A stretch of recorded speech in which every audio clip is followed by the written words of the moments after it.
I've put together approximately 35, maybe 37 videotapes, and all the information comes from a book dictated to me by God as his righteous servant, a man described in Isaiah 53, and the man described in chapter 11 of Isaiah, the descendant of David,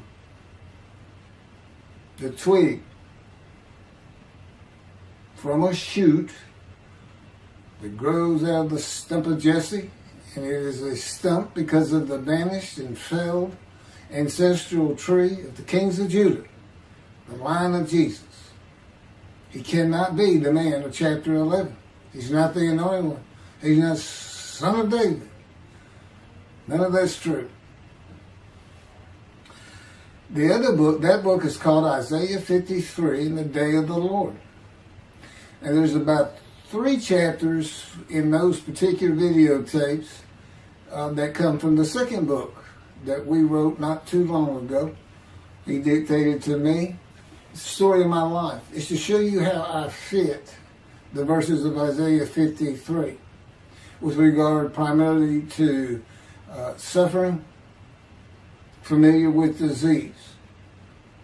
So that would be wounded, and as it turns out, cancer.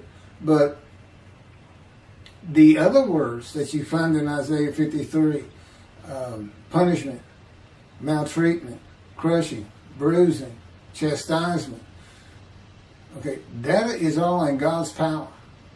That's all in God's power, all those words. But the books are unpublished, shunned and despised, accounted afflicted by God, plagued. Nobody understands it. This is so different than the Judaism the Jewish people have been taught. This Messianic era that will never occur. And we know it's not going to occur now once you believe who I am and how you cannot. After the mountain of evidence I have presented that is in those books, just as Moses today would have to say, well, look, I wrote Leviticus. You think I just came up with that? You think I just came up with all this information? Did I know how God speaks through an angel and who that angel is? Moses walks by a burning bush that's not consumed. The angel of the Lord's in the bush and God speaks. I'm the one who explained that to you. I shouldn't have to go any further than that. The God says the rabbis, the shepherds, they never listen to my prophet. They think they know everything. Well, I'm going to keep showing that they don't. This is primarily for the people who listen to them and not them. I don't expect them to ever respond. Because by responding, they have to say they've been wrong. Or that's just not what we believe. And so they won't change. The bottom line is they make money on it. That's the bottom line. God had me watch a video of Tovia Singer just for this one purpose I'm about to tell you. He said, watch him raise his hand. He raises his hand to do his hair or rub his nose or something, and it's this big, fat gold watch. And this is how you know this is a God of old. He said, look at that. Look at that. I said, well, he does dive. He skin dives, scuba dives. So it might be a scuba watch. He said, that's no scuba watch. That's just a big, fat gold watch for everyone to see. And he makes his money on Isaiah 53. God tells me, at least that's how he really got going. I don't know. I know he has a radio show. But remember, I'm in the fire refinement. Everything God does with me is to draw emotions because I'm going to be emotionless once I get to Israel, for the most part. He'll let me feel what he wants me to feel. But nobody can get under my skin.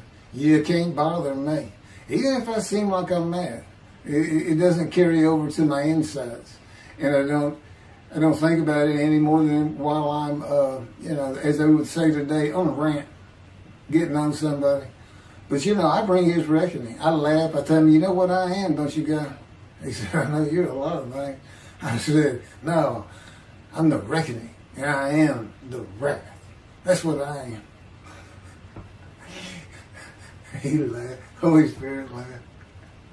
That's what, yeah. I say, righteous servant, David the shepherd, Elijah, prophet like Moses. I like wrath. What's his name? Wrath. What does he do? He brings a reckoning. But anyway, I'm going to go through these early years of mine before God spoke to me. It's chapters 1 through 6. Chapter 7 is God speaks to an atheist, and I've already videotaped that. Walking with God, and something on visions and visuals. So the first chapter, this is what he told me to write down birth and tragedy. I was born in Bryan College Station, Texas on February. This just in from the Holy Spirit, yes? Like he couldn't ask me before I started. Yes? Oh, this is only for the people who come to believe in me. I don't expect anybody who's been viewing these materials and, nobody's really subscribing, a handful, to be believed. Again, I can't imagine. I don't know what you people want. I don't know who you think's going to come to do something different. How are you going to know who David is? I mean, according to Judaism, there is no description of him. How are you going to know who he is? All this being presented, and I know Jewish people have seen it, only 60% of the views are coming from the United States. Now, I don't know that means 40% is coming from Israel. Probably not. You got Canada that's be a big follower on my WordPress site. And really just all the countries of the world at one time or another have looked at some of this information as I wrote my blog, and the blogs became chapters. But I'm assuming some Jews have heard of what some man is saying. He is Moshiach. And they're watching. Well, this is for those who come to believe. The people who want to be the witnesses. The many made righteous. By my knowledge, by the things I can tell you that God would have me say to you. So, this might be bored to tears with others, but it does show suffering, pain, and emotional pain, my background, and just who I am. Not just some kook out here. People say, well, he's hearing voices. Listen, I was a lawyer, and I even did criminal law. I've seen some of these people who hear voices. I promise you. That's a person who should be hearing voices when you just see them and watch them for a couple of minutes. It's not me. Excuse me. Okay, I was born in Bryan College Station, Texas on February 21st, 1957. And that's interesting because that's the year the first satellite went up. Russia sent up Sputnik, which was really 3 different satellites, and altogether they were called Sputnik. That is considered the dawning of the age of the internet. Now, I've asked God, how did you select me? How did I be blessed with this and learning all these things with this crazy life that I've had? And but he won't answer me. He's gone poker. This poker guy, he's not going to talk. He's not going to change expressions or anything. Or me giving an impression that he is. And so I tried to come up with it on my own, and that is where I started. I said, because I know how important the internet is for this. It's the only way to get things worldwide, and all the teachings that have come through it. I didn't know, I'm 63. I'm not like the young people who can just text messages without looking at the phone and all that. But he's taught me everything. He taught me how to set up Facebook, Twitter, you name it. He would just say, go to your computer, do this, do that. Commanded and directed to become very good at the computer and, of course, word processing.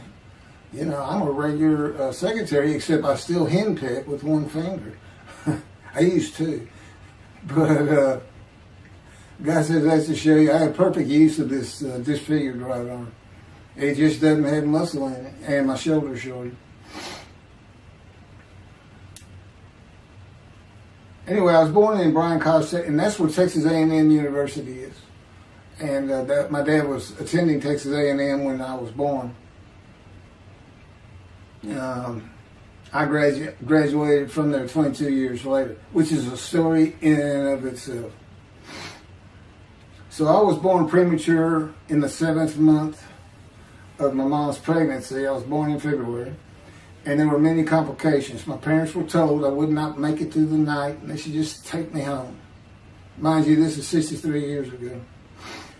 The biggest problem was that my insides had not fully formed, and it was impossible for me to take milk. Mammy, my great-grandmother, told my parents, boil rice. Feed him the rice water. It's got all kinds of nutrients and minerals in it. Dad says he threw out a mountain of rice those first few months.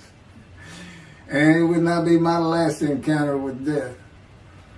So my dad graduated and we moved to Metairie, Louisiana. And his first job is an oil and gas geologist. He looks for oil and tries to sell deals to people who can raise money to drill. He gets money up front and a percentage of production once they get their money back. That's what he's done his whole life. And I became, as a lawyer, I became board certified specialist in oil, gas, and mineral law because I had found it so interesting.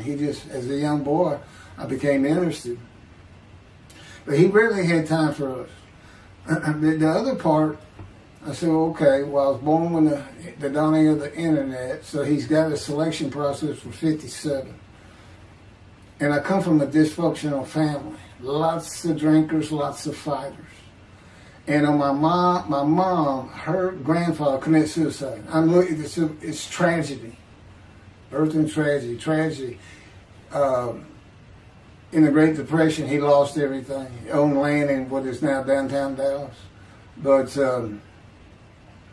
then when she was about 4 or 5, her mother went down to the Market Square in Crockett, Texas, small East Texas town. Everybody has their courthouse in the center of town, and there's streets on either side with stores. She went to the hardware store and purchased rat poison. She hadn't gotten hardly out the door when she opened it and took it herself. Died right there on Main Street in the middle of the day in a little small town. I don't know how long that would have been. My mom's 85 or 6. She was 4 or 5. Almost 80 years ago. So I'm sure it was quite an event. And her dad took her and her sister's about 2 years older, to Metairie, and not Metairie, to someplace in Louisiana. But could have been Baton Rouge. And her father became a elevator operator. And you can still find this in Houston when I was at law school. I went to law school downtown Houston, but South Texas College of Law. And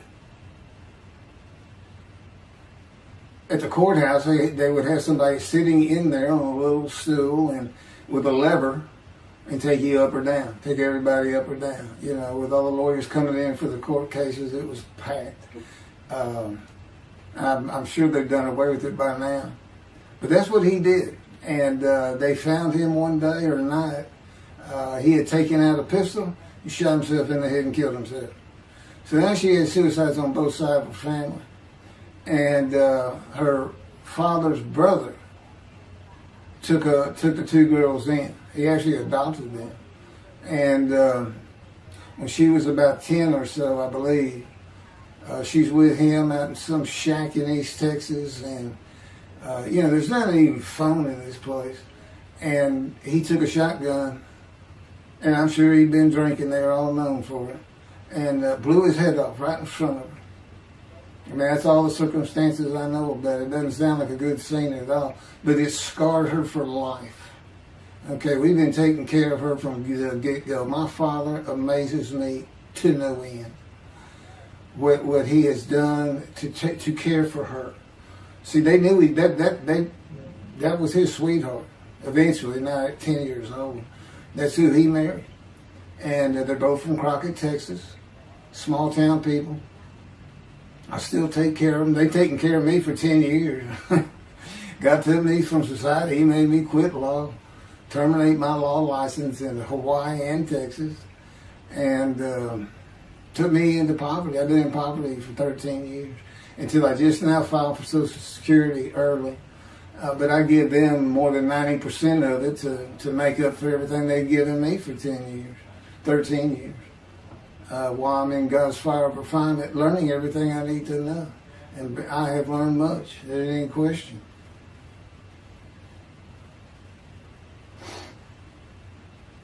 So anyway, there's 3 suicides. There's 4 suicides right there. So it's a family of tragedy. You know, it's not the tragedy of losing your entire family in the Holocaust and you're the only one left. It's not like that. Because God says, I just got things as close as I could. He says, I touched you in the womb to disfigure you, really for just one reason. Well, 2 reasons. One, it makes you identifiable. But it was so people would pick on you. I wanted people picking on you because that's what happens to young Jewish boys. Just for being Jewish. Just for having a disfigurement. People will pick on you. I've told him since, I don't even really recall many people saying anything to me. He said, that's because you look like you crawl all over them if they did. And I did. I was always just say something, anything. That's just the way I was just angry inside. And God's taken all that away. But I can still go on a good rant. But, and then my mother in the 60s, young people may not know this, but that's when, you know, the Woodstock and marijuana, LSD, everything started getting big. And at the same time, doctors were just handing out pills left and right. Valiums, painkillers, Percocets, you know, just asking for it. They were writing scripts. And I know today they put a lockdown on that, but she got heavy into it and drunk all the time. I'd have to come home from school and stay with her, and she became such a different animal, a different person when she drank. She became a little girl, you know, and having your mom act like that and slobbering, and, you know, I'd go in there to be Valium dripping out of her mouth with a bottle of booze by her. So it was an ugly scene. And so I came from a dysfunctional family, so I think God wanted that. And He's there with me from my first year to make sure that I live a life of suffering. He orchestrated many of my wounds. And He's taken me back in vision to see these things.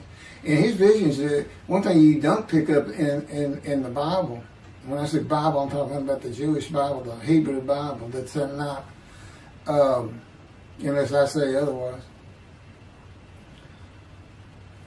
Which is like when God says, my peoples. If He just says my peoples, He's talking about the Jewish people, the chosen. I mean, He may say the peoples of Moab, or just by the context, you know, He's referring to another group. But that comes up all the time. So, to add to that, she tried to kill herself a few times. And when I was 10, my dad was at a Texas A&M game in Dallas. And I know it was 1967, so I was 10 years old. Because I'm very familiar with that particular game. It was against Bear Bryant and Alabama Crimson Tide. And he had coached at Texas A&M. So, as you can tell, me and my dad are big Aggie fans and football fans. But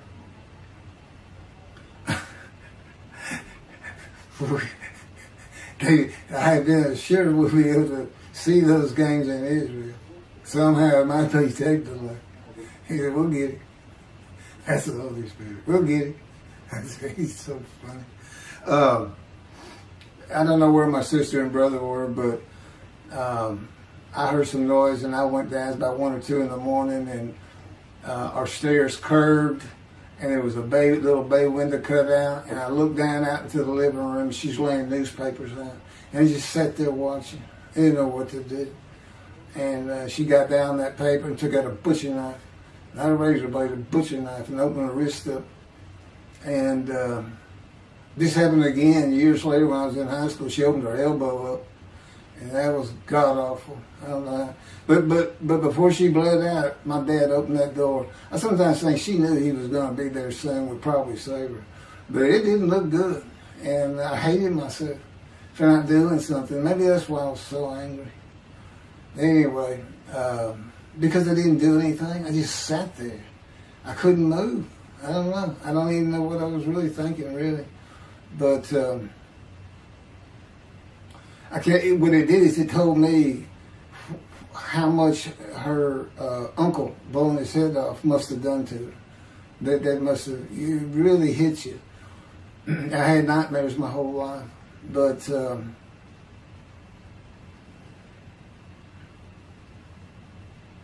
I was 16 when she did the thing with the knife.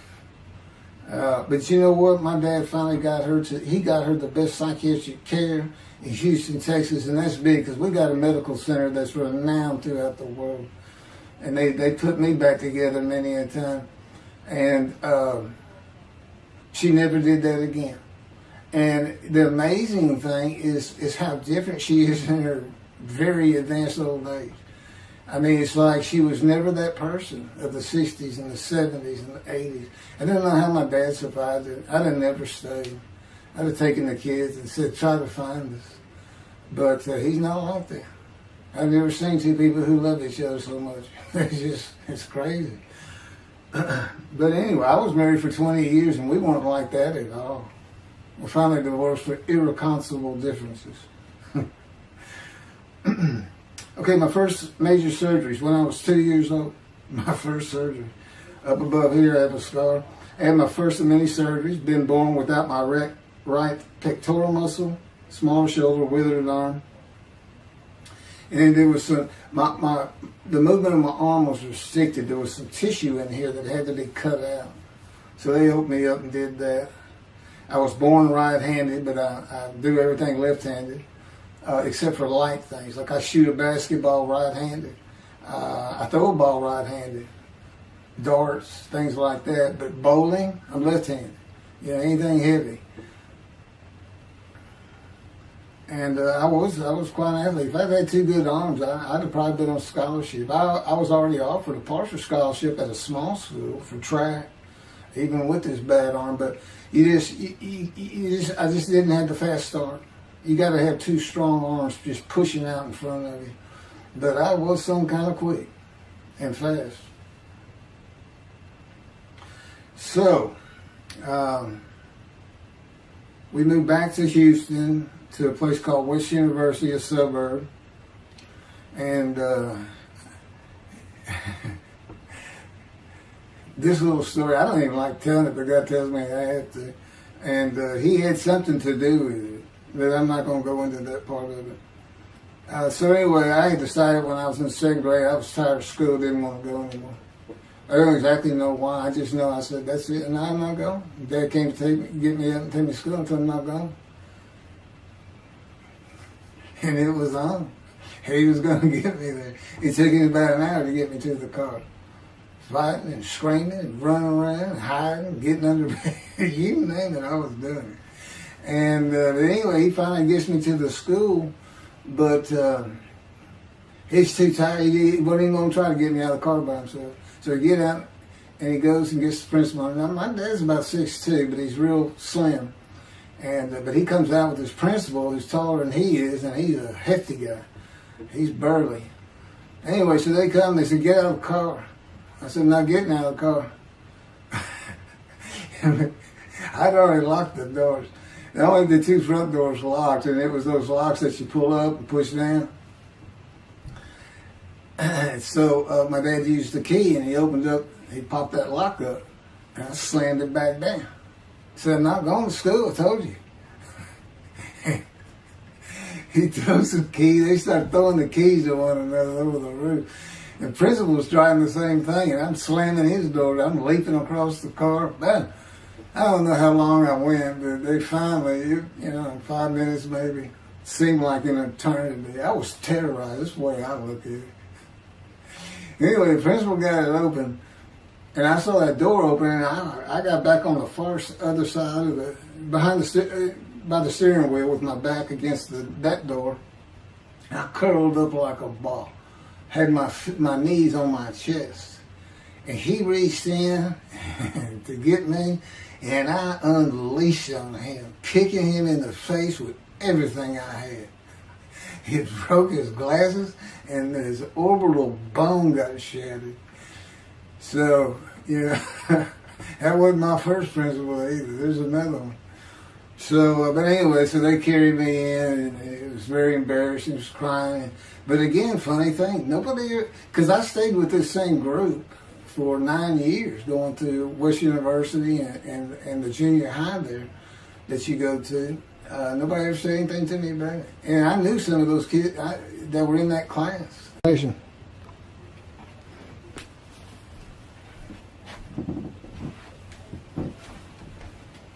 My camera only goes for half an hour.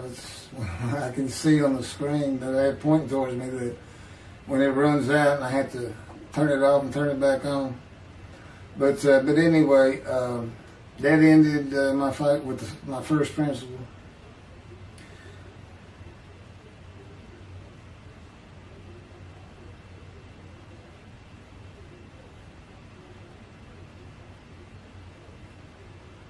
Yeah, here it is right here. I just got to have me put these together. In the 10th grade, the principal of the school told me to cut my hair. You know, I had long, blonde, wavy hair, well past my shoulders. Again, this was, I graduated high school in '76, and this has been junior high, so it's in the early '70s, but it felt like the '60s still. And I kept in a ponytail. It was neat. It was a school-wide policy. I think I was one of the last people to cut his hair. I was hiding all the time. I was always on the alert for the teachers that would turn you in. But I went and got it cut.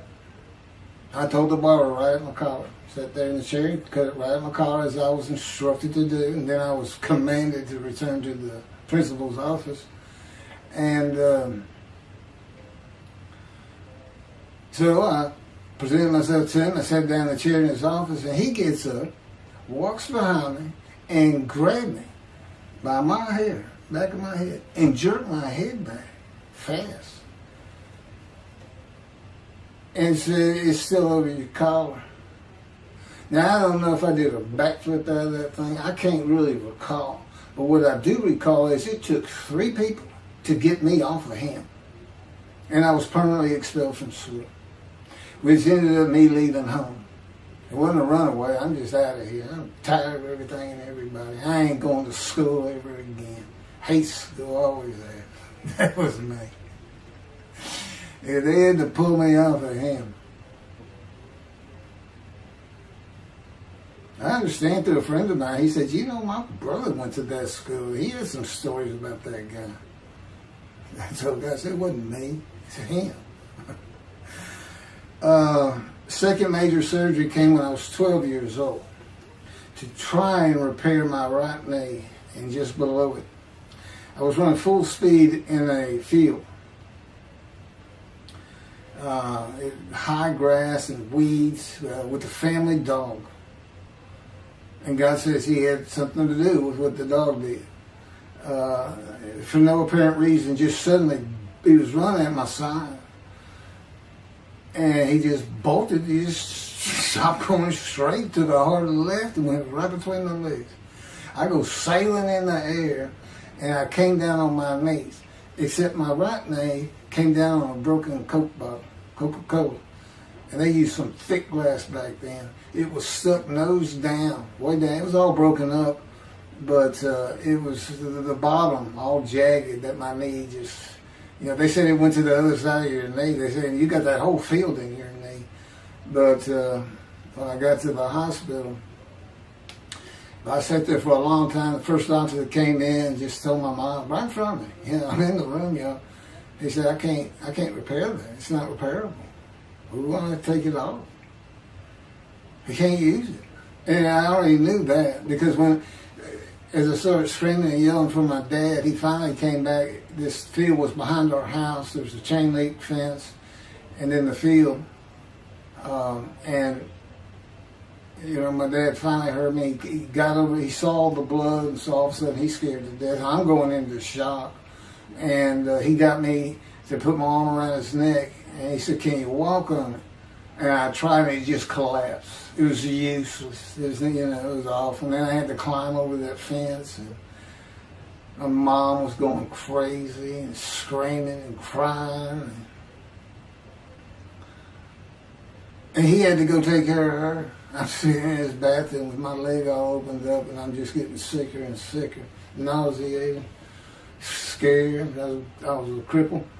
And but anyway, they get me down to the hospital.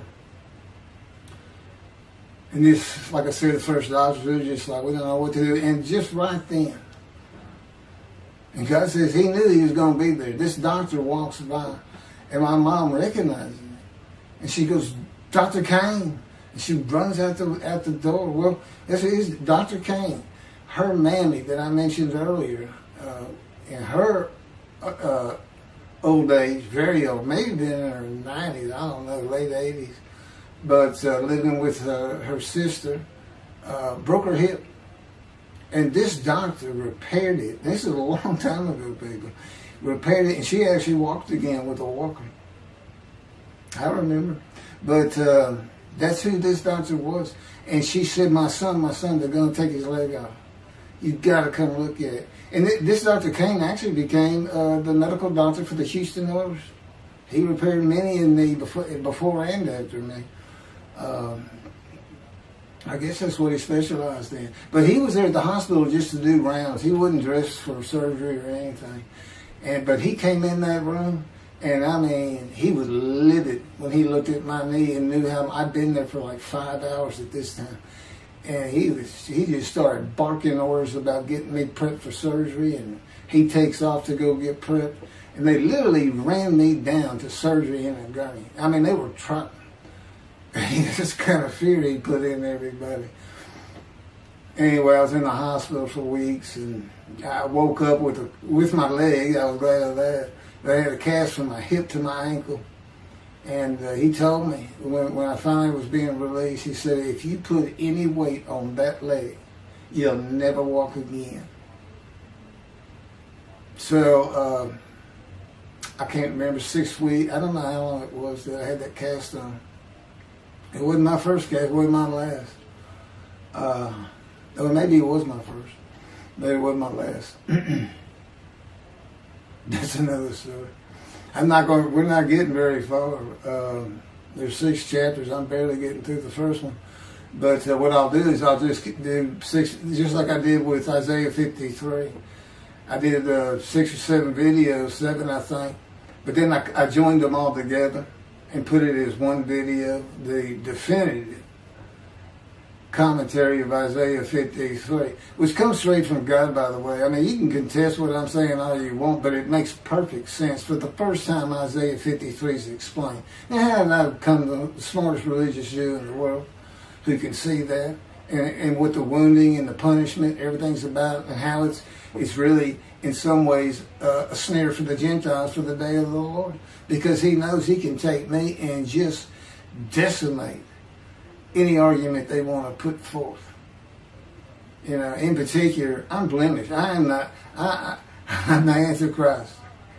In that I am the exact opposite of Jesus Christ. Okay? He's so smart, he was teaching synagogue at 12. Supposedly he was a perfect, beautiful man. I'm disfigured. You know, I'm not bad looking, but I'm not Brad Pitt or anything. Anyway, a sinner, you know. I wasn't a habitual sinner. I was a good person. I was good to other people. I was very compassionate. I said there was already a lot of humble in me. I didn't laud myself and the things I could do over others. You know, like being the fastest guy on top 5 at school and the fastest in the neighborhood. You know, I didn't brag on myself. But as he took me back through my life and informed me when things were sins, it just seems like I touched on all of them. And if murder in your heart is actually committing that sin, as the Christians say, I don't really go with that. But then there's really not much I've missed. So I'm a sinner. And, you know, all Jesus can say is, well, I'm a sinner too. I lie. All you got to do is read the scripture in the Gospels. You see where I'm lying. That's easy. And I came from the banished line. I thought I was the man of Isaiah 53. I thought I was going to be exposed to death, but given long life. This is what he would tell you if he was here. He said, but well, you know what happened? They crucified me. And on the cross, I realized I'm not that man. This isn't exposure to death. This looks like a sure thing. Father, Father, Father, why have you forsaken me? That's Jesus Christ saying, I'm not the man of Isaiah 53, and I just figured it out. That's what that is. I ask God sometimes, you sure you didn't have that written? Why on earth would they write that down? At least forget about it. We need forsaken me. That's what it's about, Christians. Oh, they got their way. They can explain that being counted a sinner means he got crucified with the sinner beside him being crucified on each side, left and right. So there's three of them, so he's counted a sinner. Okay. You know, it's supposed to be descriptive. We're supposed to be able to find a person through this. You might tell Judaism the same thing. You know, this is to find somebody. It's not the people of Israel. They're all kinds of people. No, we're looking for a guy so God can have a Moses. Why? We have a new covenant. Why? It's the day of the Lord. Why? Jeremiah says so. That's why. It's so easy. The lamb blooms again. Okay, and he's coming with a covenant friendship with the temple. So the lamb blooms again at a time when there's no temple. Jerusalem's going to be rebuilt. It's a metropolitan today. This is no Jerusalem of antiquity. The old city might be too big. And I'll make a new covenant with you. I'm going to forgive all your sins and remember them no more. That will cause Torah to be written on your heart. It's a metaphor. Let's think, when did he do this before? Oh, that's right. Assyrian Babylon exiles, Isaiah was writing for. God said, I forgive your sins, remember them no more. They became a holy seed, and what they did? They built the second temple. What are we missing?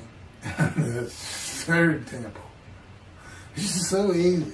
So it is the day of the Lord. There ain't any question of that. I'm just telling you, it started with the Russians sending us Sputnik. Those old Ruskies. And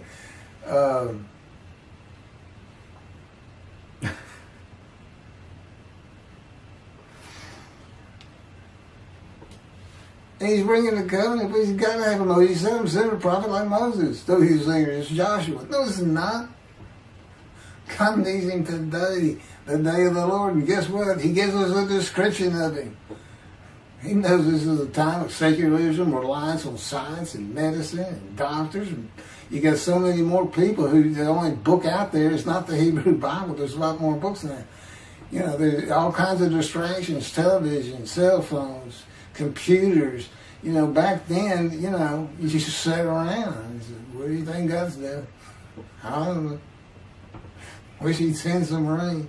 You know, it was just, I said it was easier to get them back then. But here it is. It's here. And God said, you see why I put shunned and despised in there? Because for a while I said, God, you know, this is before we really got the books done and everything.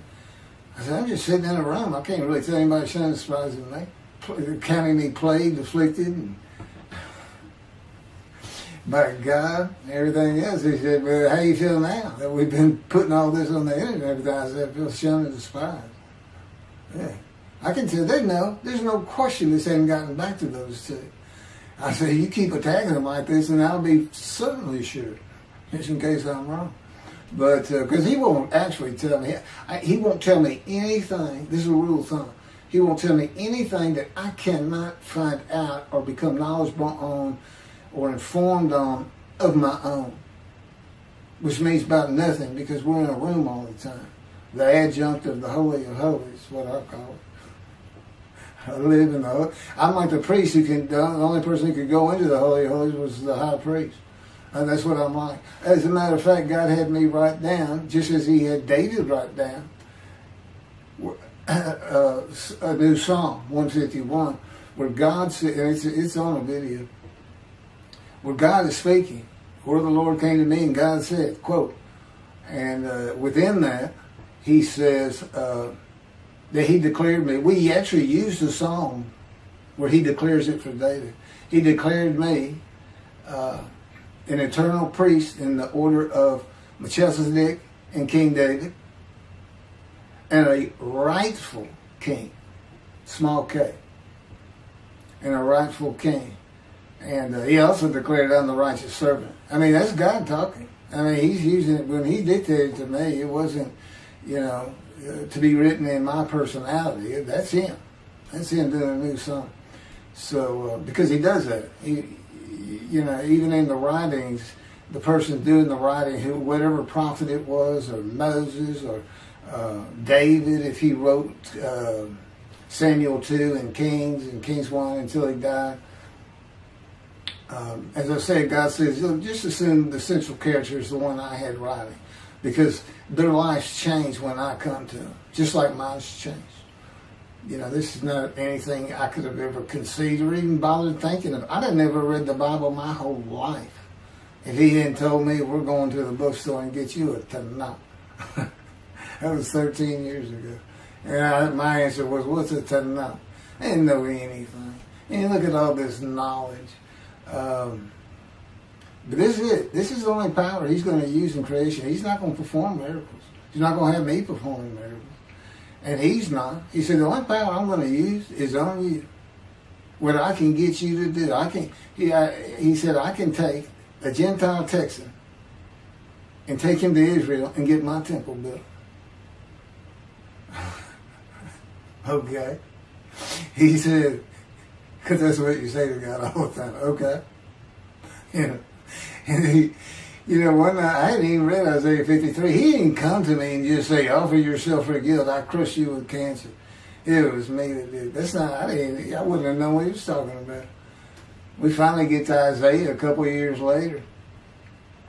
He said, Keith, read Isaiah 53. I said, okay. And so I read it. I said, okay, finish it. He said, who do you think that is? I said, I have no idea. I can barely read it. I didn't know what it's saying. I said, I think these two verses ought to be up here. I said, you sure nobody messed with this thing? He said, nobody messed with it. It's just how I had Isaiah writing. He said, that's you. I said, oh, okay. And I couldn't help myself. Good luck convincing anybody. I can't even tell what it's saying. He said, before we get done with it, and he's right. I've been over that thing so many times. From my original version of Isaiah 53 that he dictated, or told me how to put together, but every sentence, every word is, we've changed it up and added things. I've learned things. Like I didn't know about the test of devotion. I didn't know why the angel was leaving early in Malachi 3, but I do now. And all that would cause an amendment to my midrash on Isaiah 53. And, the book has me, these are all on videotapes now, me and Rashi. Rashi, the first one to come up with this is Israel. And, I look at his answers and I just shake my head sometimes. You should see his answer in Malachi 3 for the angel of the covenant that you desire. There's only a covenant of friendship in the covenant of Jeremiah. And this is his answer. It's midrash, so he just takes a section of the angel is on the way, and it just says the angel of the covenant. And his commentary is the angel that avenges the revenge of the covenant. I said, what does that mean? What was he talking about? I said, the guy's being funny. He said, I don't know. I said, you do know. He said, well, I'm not telling you. So, God likes to feel as though he's laughing. He doesn't actually laugh. He sends me a perception that he does. Or he uses me to laugh. I've mentioned that in a video. Because he can't. Well, he controls my words. I learned that in walking with him. Just one day, I'm talking out loud as we go. I'm discussing man and divine beings as though I had a sermon I was giving or a speech to somebody or a seminar. And I'm rolling, and I can tell he is really making this thing rock. He's taking me from here to here to here, and we're going. And I'm going. And all of a sudden, I use a word or a couple words that I simply don't use. And they're not what my mind was even thinking of. They just came out. And I just stopped. I said, did you do that? I didn't even say, hey, did you just make me say these two words? Because I knew he knew. I said, did you do that? He said, I did. He was almost indignant. I did. I said, okay. Anyway, that's where it all started. Now I know. Okay, guess who that is? That's the Holy Spirit. Using me. He doesn't sound like that. But he'll use words like that. Said he's getting bored. They like to cut. I mean, let me just say this. This is part of God you don't know. And it's not all the time. Just some of the times we do tend to get kind of silly in here. But, you know, they do things after a while. I'm like, you know, I feel like a kindergarten teacher, and I got two of those kids that you just shake your head at. You say, this is a handful. These two are nothing but trouble. Always fooling around, looking for a laugh.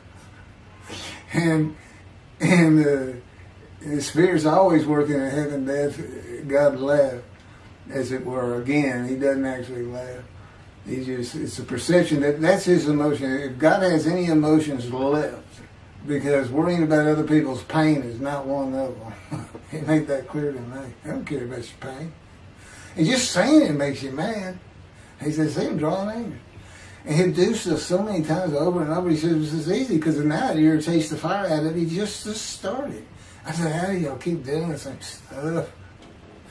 And one day I told him, I said, I got it. Which means it actually came from them. I got it. You never grew up. You never got sent to your room.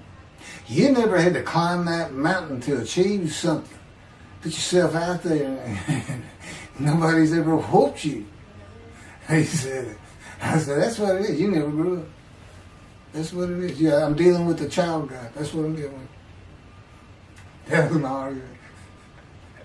And then he came down as mean, very serious, mature guy.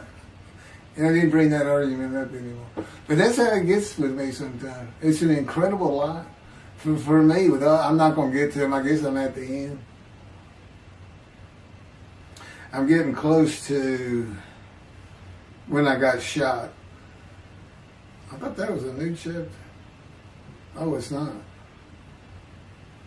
Well, I'm going to put it, this is getting long. Anything over half an hour, we try to stop. Now, my Isaiah 53 is 5 hours. But, yeah, you don't have to watch it all at one time, of course. He doesn't hardly let me watch them. Yeah, I don't even watch them before they get posted. He said, no, you watch it later. Because it comes on my TV that he got me.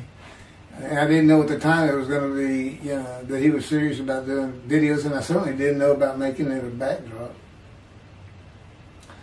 He decides everything. You know, he tells me when to eat, when to get up. I don't sleep hardly at all, 2 or 3 hours a night, and sometimes less, and take a half hour nap sometimes.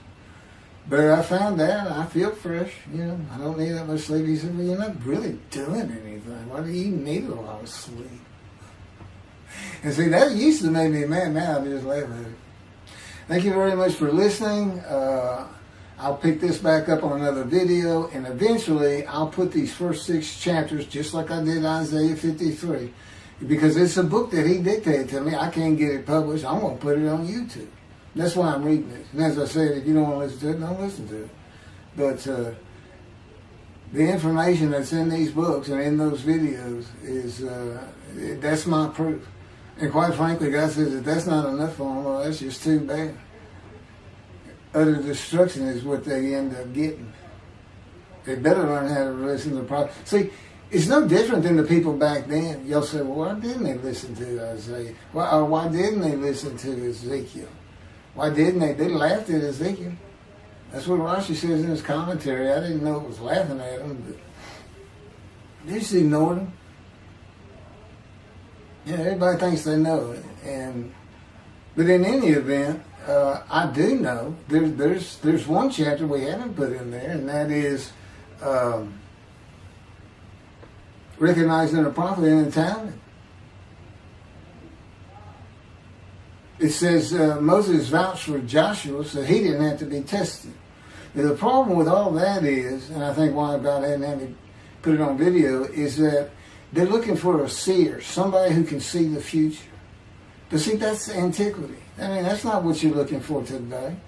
Moses wasn't a seer. And none of the prophets were seers. They just wrote down what God told them to write down. God's the prophet. Is the one making prophecy. And what he does, he doesn't actually just, quote, see the future. He walks it through. He says, okay, right here is when they're going to send up a satellite. This is where humanity will be at that time. He can walk it through in his mind. As I mentioned, his eyes, he doesn't have them. It's just his absolute knowledge of all things. He can form a picture of this room. Me, it's in here. He knows every atom of my body. And it's like he does a vision for himself, a visualization. That's what I call when they put pictures in my mind. He says, and he puts it into the spirit's mind. And they're both within me. You know, the big cloud that just came down. If you're sitting in a room with me, it envelops you. But it engulfs me, it goes through me. My little spirit cloud becomes part of the big cloud. That's why God is in his spirit. Here's the elements of spirit, here's the elements of God's presence, his mind. Two clouds, they just come together, they can be together. Okay, but God's still one. He created the other cloud. And then in this room, filled with them, my little spirit is like a little cloud that just came in and part of it. That's who I am. That's a man in divine beings. Okay? No, it's like nobody's really expecting it. Well, maybe it's because you didn't know these things. And now they want, I get the feeling, shunned. Shunned means I'm not looking at that. It sounds like a kook. We by faith, by the fundamental principles of Rambam from the Talmud, from his diagnosis of the Talmud. Why don't you do your own? Why don't you throw the Talmud out and learn some new stuff? Why don't you get out of antiquity? Every religion has an end times like that. Every religion ends up with utopia for its people. Everybody. Well, don't be like everybody. You're the Jews. Throw that out. Let's get practical. Let's have God in our midst again, in a man like he was in Moses. Let's point at him and tell the Christians that is the man of Isaiah 53. Here's what it's about. God said he's coming back. He told us we're not waiting on him like you. And he said when he was coming back, he false prophesied 5 times. He ain't coming back. He wasn't who he thought he was. He told us on the cross. I'm not the man of Isaiah 53. He tells us. What else was he doing? Father, why'd you forsake me? I'm about to die. What do you think he's talking about? What do you think he's thinking about? You're not supposed to die. He thinks he's the man of Isaiah 53. So do they. It's mind-boggling because I'm the man. And there's nothing about me that says Jesus Christ. Nothing. You should hear me cuss God. I've cussed him trying to die. I begged for death 1,000 times. He said, it's not been 1,000 times. I said, it's been hundreds. He said, well, that's true. You have cursed me more than any man in the history of mankind. And he said, and you did it face to face. And I said, you shouldn't make me so mad. He laughs, y'all. He laughs. When I'm cussing him, he makes him laugh. And oh, you're kidding, that story? He gave me his perspective. This is how he did it. He said, Keith, imagine you created ants. And ants are living beings. In other words, they can think and they have emotion. Okay, you get a great big ant farm over here in your room. Okay, you decide you're going to get one ant to get all the other ants to do stuff. But you got to get him ready. And you get him ready the way I'm getting you ready. Now, he's mad at you. Right? I said, yes. Yes. And he said, now, imagine, I'm always laying in this bed. I got a big table. It's got a microwave on. I put my computer on. I got a big fan I like to have on. And he said, look over at that table. Now, imagine that ant got loose.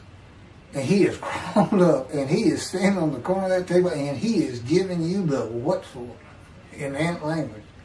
I mean, he's going. And he's turning around and shaking his butt at you. And he's cussing. And all this. And all you got to do is go bump. And he's gone. I said, that's funny. And it is. And that's how he, that's what it does to him with me. The spirit will rile me up. I call him a troublemaker, troubler. He's so funny. But God's so humorous. There's a difference in their humor. Okay, that wraps up. I'm told that does wrap it up. I'm going to pick up a gunshot.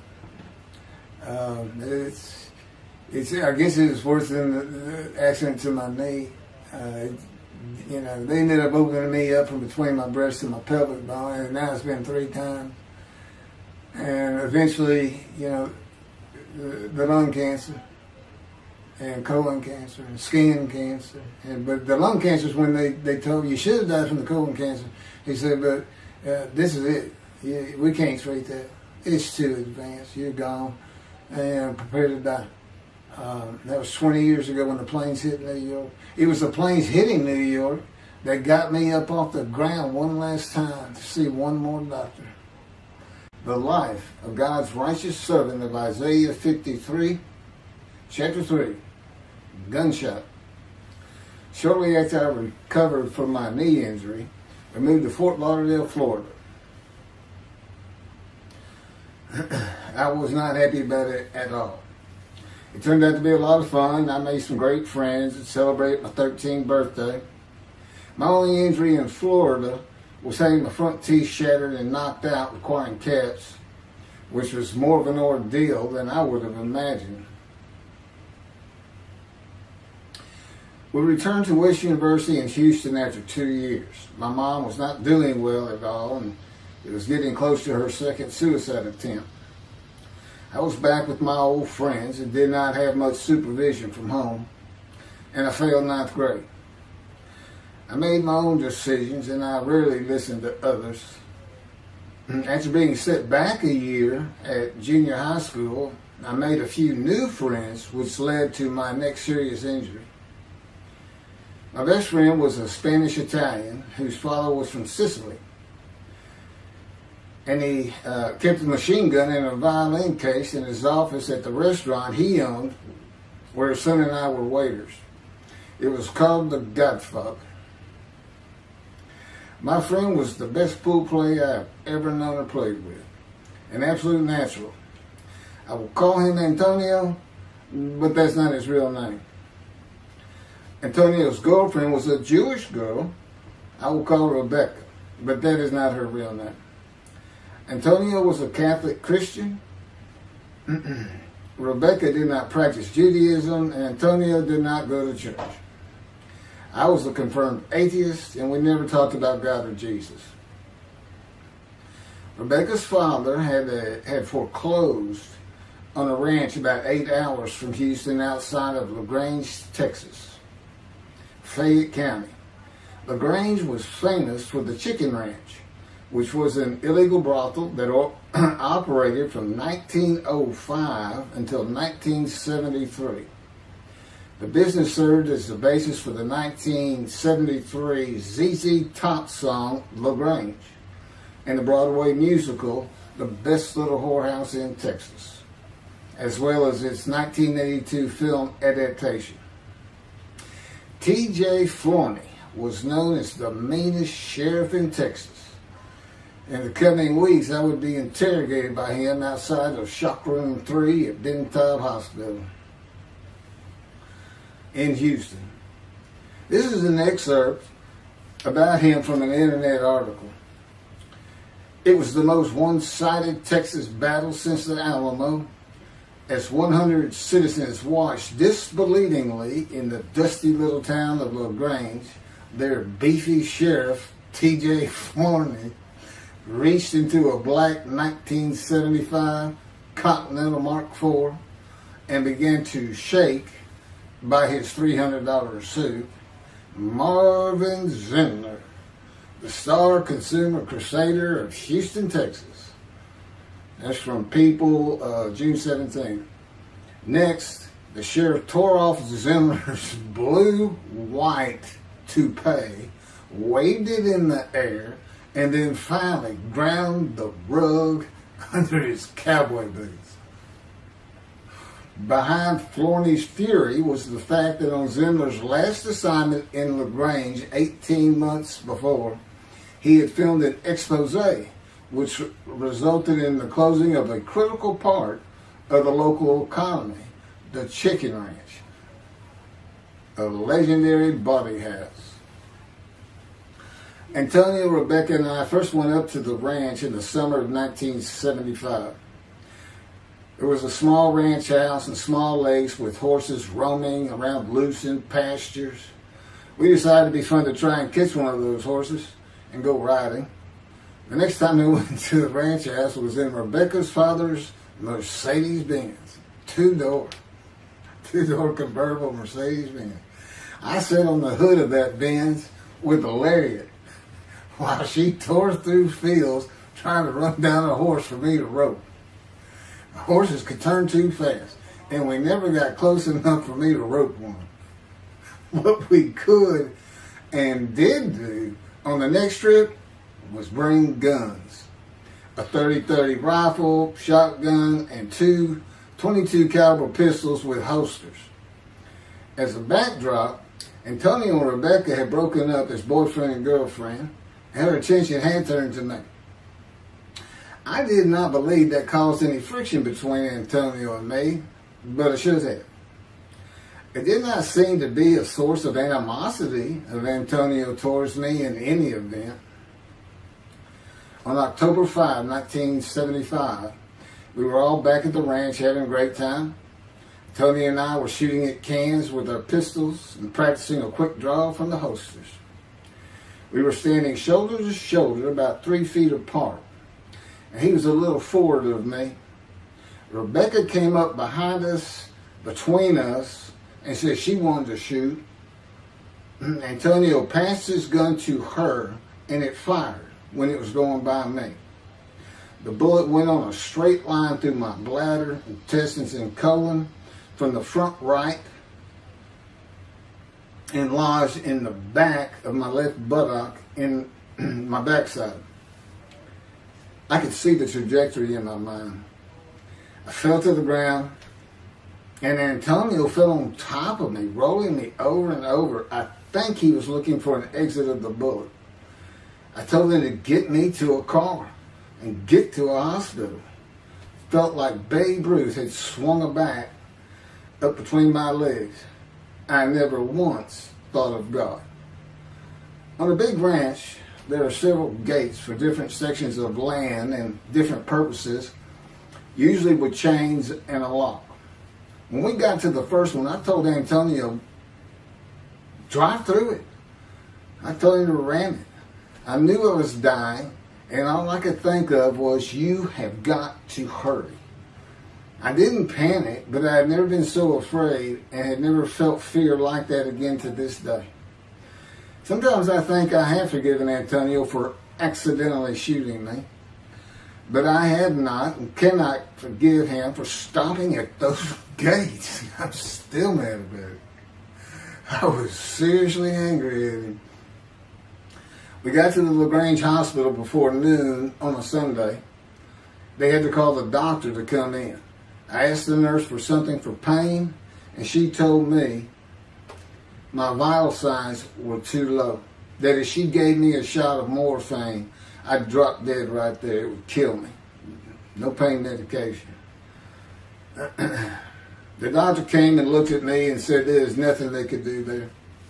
He told me they were getting an ambulance to take me to Houston, Ben Taub Hospital, where they operated on gunshot victims all weekend long and do to this day. It's a trauma hospital. Many young doctors from Baylor University, all around the state. It's the high desirable place to be because you're cutting all. If you want to be a surgeon, you're cutting all day long. I knew one thing with the certainty.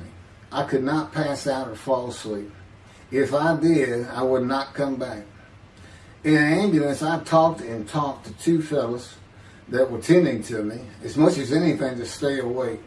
I asked them such things as what it was like to be married, graduate high school, have a career job, but my mind repeated over and over, you have got to hurry. We arrived at dusk. This happened before noon when I got shot, so now it's getting dark. When the ambulance opened, my brother jumped in to help. My mom was standing by the entrance to the shock rooms in her fur coat. She later told me that since Ben Taub was a public hospital, it might help if they thought we had money. I didn't see my dad, but my sister told me later, the whole way to the hospital, all he could say was, to God, please don't take my boy from me. I had stayed awake for some 6 to 8 hours in awful pain. They took me to shop room 3. It was filled with people giving orders and very loud. On the table, the nurse told me she had to put her finger in my bottom, which embarrassed me. And I raised up like a sit-up and saw nothing but blood rushing from my bottom onto the table. You have to hurry is all I could say.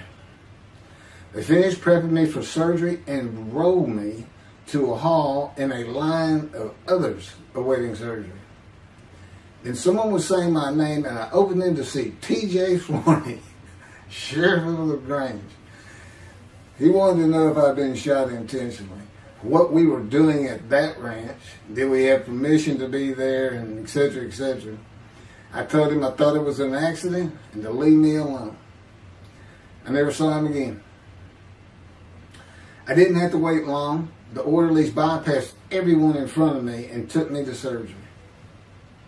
I awoke in a large room with about 10 beds on my side of the room and 10 beds on the other with other patients, and I could hear moaning and crying here and there. It took a few moments to remember what had happened and why I was in there. I fell back asleep, and when I awoke, my dad was telling me he would have me out of there into a private hospital as soon as possible. It was the next day when they transferred me to the Methodist Hospital in the medical center, where they had operated on my knee, and I had spent weeks there. I had a hose with a bag coming from my bladder and a colostomy, an opening called the stoma, which is your intestine on the outside of your abdomen, with a bag over it for going to the bathroom. I was out of danger from dying, but still very weak, and I needed to gain some weight.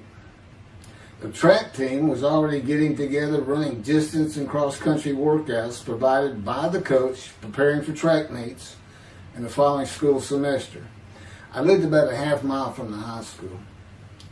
The day I got home, I walked to look at the track. It did not seem possible I could get back in shape. I was afraid to cross the roads to the school. I could not even trot to get out of the way if a car came my way. My insides felt like jelly, and I had been warned that too much physical exertion in the first 10 days could cause a stomal hernia and my intestines to start extending from my body. I was homeschooled for the rest of the semester by a private volunteer tutor and passed classes I probably would have failed. The beauty of that gunshot was that it changed me. I was never going to graduate high school, having failed so many classes. So I set up night school classes for the next and my last semester of high school. I was 18, soon to be 19, and a senior.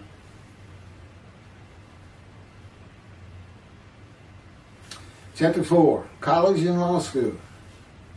Before the summer of 1975, one of my best friends on the track team, who threw the discus and shot put in field events and was a senior, told me he wanted to do something big the coming summer before starting college at Louisiana State University, LSU.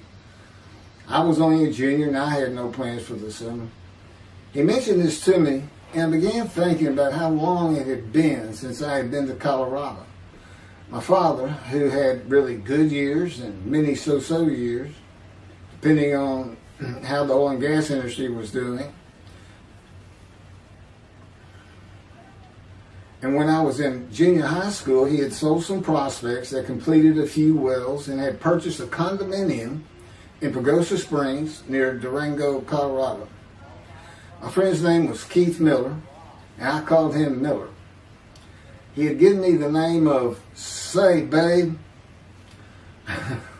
At one of our night track meets, I was running the 330-yard low hurdles, and the last turn was behind bleachers where the officials lost sight of us for a few moments. A runner to my left veered out of his lane into mine and took my hurdle, and I had to slow down and go around it, yelling, "Hey man, that's my hurdle." I wasn't happy. I do not remember how Miller knew what I had yelled, but he was probably on the football field inside the track working on shot put and discus, watching me run and hurting me. I did not really know him very well at this time, other than he was the popular senior who knew everyone, in stark contrast to me. On the following Monday, I was walking down the halls between classes, and coming in the other direction was Miller, though I did not see him. Then as he was passing me, in a loud voice, loud enough for everyone in the entire hall to hear, I hear, "Say, babe, that's my hurt." Hence, say, babe. That began a really good and fun friendship, and I got to know the class I should have been in if I had not failed ninth grade. And because I was Miller's friend, I was immediately accepted by anyone he introduced me to. I found out about 40 years later on Facebook. I looked him up and we friended that he's Jewish, and particularly because of his brother. He's got an older brother, and they look just alike. Live up in Oregon. But I did not know that. It's not something we ever talked about. Just didn't think about it. I'm sure he wasn't observant at the time. I told Miller about my dad's condo and suggested we plan a trip up there and backpack in the Womanichi wilderness of the San Juan National Forest. I had hiked there while in junior high school with a friend and his little brother. I had a driver's license in my second year in the ninth grade. The prominent 13,000-foot peak is 10.7 miles from the town of Silverton, which began as a silver mining camp in 1873, and that is where I plan to take Miller.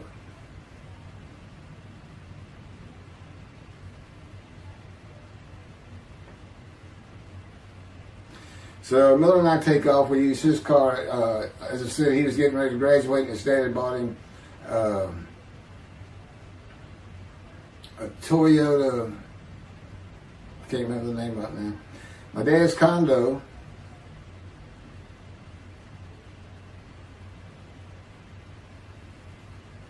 was about 60 miles from Durango, where a train depot is located that runs a train through the Womanichi Wilderness to Silverton. The train is an authentic, narrow-gauge, steam-powered, coal-fired, scenic railroad train ranked one of the top 10 scenic railroads in the world. It's something else. It stops twice in the same places to let off and pick up hikers and backpackers in the Animus Canyon of the Womanichi. At top speed of 18 miles per hour, it takes the train 3.5 hours to travel the 45 miles from Durango to Silverton. Oh, here it is. Miller had a new Toyota Celica. And after a day and late into the night, we made it to Pagosa, slept, and we're at the train station before the first departure the next day. I don't know what the problem was, but the train was not going to run that day. So we couldn't get to where I wanted to take him. It's just too far. We decided to get a hotel in Durango and just head down the train tracks into the wilderness and explore an area I had never seen in with the maps. We got lost. And at one point we decided, let's just put these backpacks down and you go that way and I'll go this way. Well, we did that. We met back up, and then we couldn't find our backpacks. And we did finally find them. We slept that night, and we had a big black bear episode because we had left some food out on the ground, which we shouldn't have done. And but anyway, we ended up making it back, and we had one of the best party nights I've ever had in my life.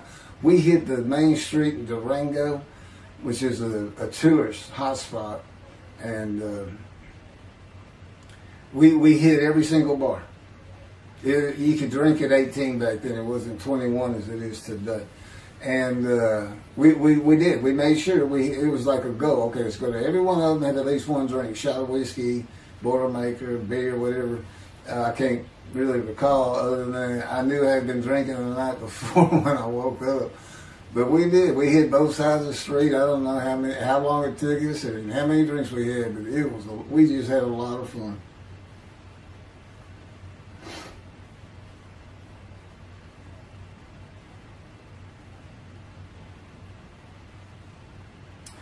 Okay, I'll be coming to chapter, I guess it's 4. I don't know. I thought I was coming up to the cancer story, but this is different. This is getting into alterations while at school.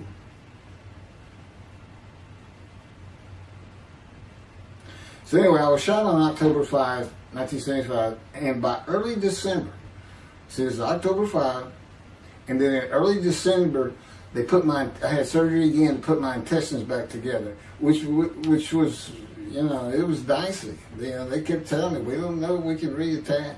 There's people like Bob Hope lived his whole life with one of these stonal deals, and it's just a horrible thing. But it was successful. They put it back together, and they removed my bladder tube. The girl next door, who I had never talked to other than to say hey or hello, and who also went to high school with me, had been coming over daily, and she agreed to be my girlfriend when I asked her a few months later. I did my night school and graduated last in my class, or close to it, of over 400 people. In late December, I began running with the track team. Now, I had surgery early December. I already got out there with them, which was difficult. Pulling 2 tires on the cinder track. There's a rope, 2 tires, and you put a harness around your waist. I had to put mine high up on my shoulder. On the cinder track for a lap and a half, 660 yards with 2-minute intervals, 6 times was the toughest. My speed and quickness were still there, but distance running and my endurance, it took quite a while to come back. In early February, just about 3 months after being shot, I won my first 120-yard high hurdles race at a track meet that was fast enough to qualify at the upcoming district track meet for the regional track meet. Winning at the regionals would place me in the state track meet. I was fast, but my disfigured right arm really held me back. Then my heart was broken, and I cried for the first time since I was a child, best I could remember. My coach, who really liked me, he understood the effort I had put in to get back in shape. Called me to his office, and I knew something was wrong. He told me I could no longer be on the track team. I had too many semesters of school to be eligible according to the eligibility rules. It was because I had failed 9th grade.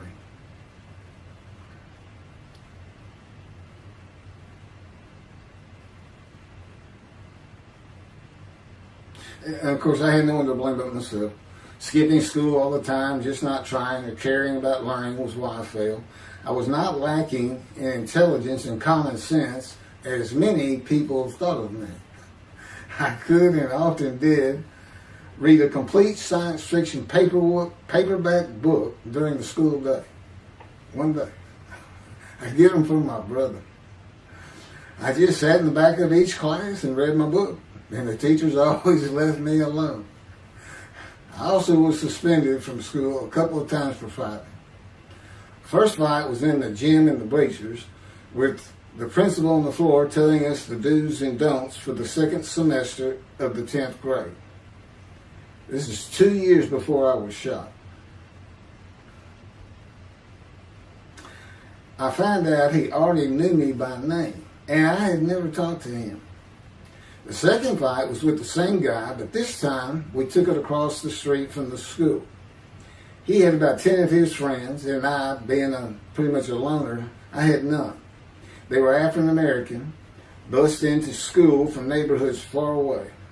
And I just didn't understand them, or know why they even talked to me with words I did not get, like word, or say, man, can I hold $1?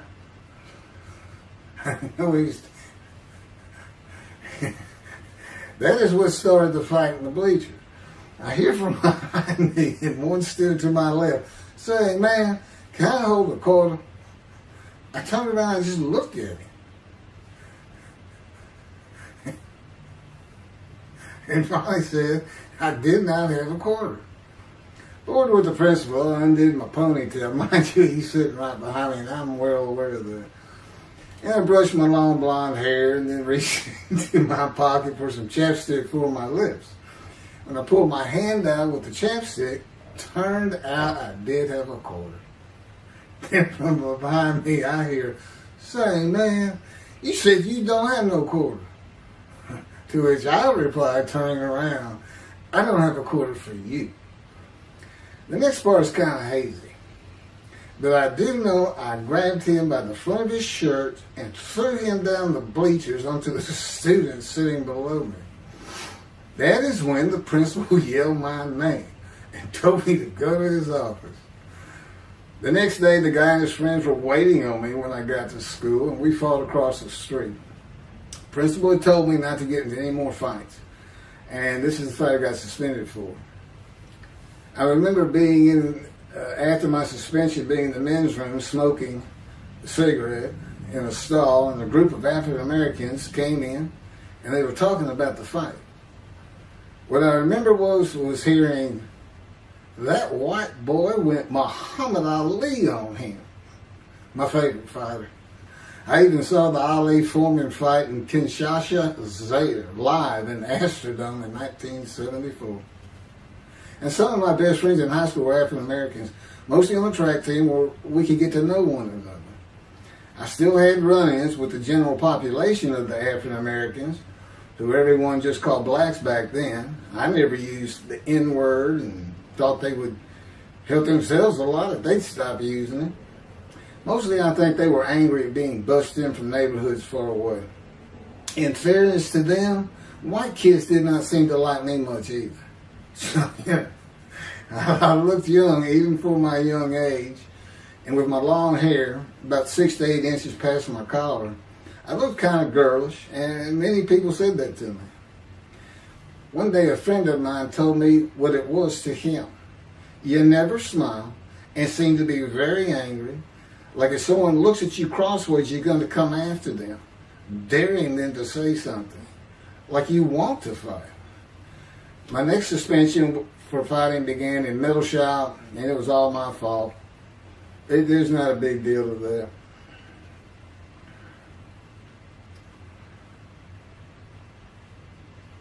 The last fight I was ever in came right before I was gunshot at the ranch. The accident really changed me and the way I looked at life. I never got in another fight after I got shot. It took some of the fire out of me. My longtime friend from junior high school and I were at Memorial Park at night and walked down a train track that ran through the woods, away from the streets and recreation areas. We went to the center of a long railroad trestle bridge that ran over a bayou to wait for a train to round the corner from either direction on a single track. When a train would round the corner, we had to run and jump off the trestle after clearing the bayou. We were drinking beer. As we were sitting, we started talking about the price of gas that was 44 cents a gallon in 1975. Anyway, the trains weren't running. We got up to leave, and as we're walking down the steps, he said something about my father and about how to find oil and gas. And I turned around and just hit him with everything I had, with my right arm. And I realized, what a stupid thing to do. I called him the Big Sweet. He's huge Norwegian. His hair was white and long and longer than mine. His hand was the size.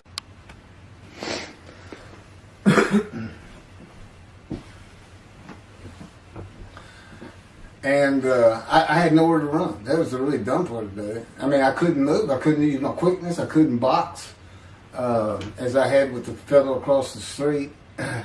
And he just took one big swing. He's very athletic. Coaches all want him on the high school team, but he didn't want to. Football team. And but anyway, he hit me just one time. That was the whole fight. It was just 2 hits. My measly hit with my right arm.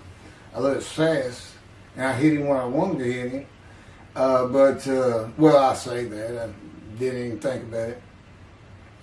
But he just about knocked me senseless. I mean, I saw red. And so anyway, that was it for our friendship. Although after I got shot, he and I got back together a little bit, but by that time I had met Denise next door, and I wasn't going to be going out drinking beer at the trestle anymore. I was going to get serious, and that's when I set up my night classes and everything. The big Swede.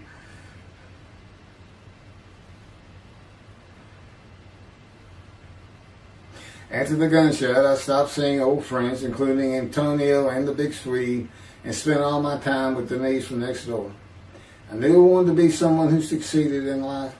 My dad always told me when he was angry with me that with my smart mouth, I was never going to be anything but a ditch digger or a lawyer. While he said lawyer in a derogatory way, he got me to thinking I'd like to be a trial lawyer. I had to get into college first, and the only school I wanted to go to was Texas A&M University.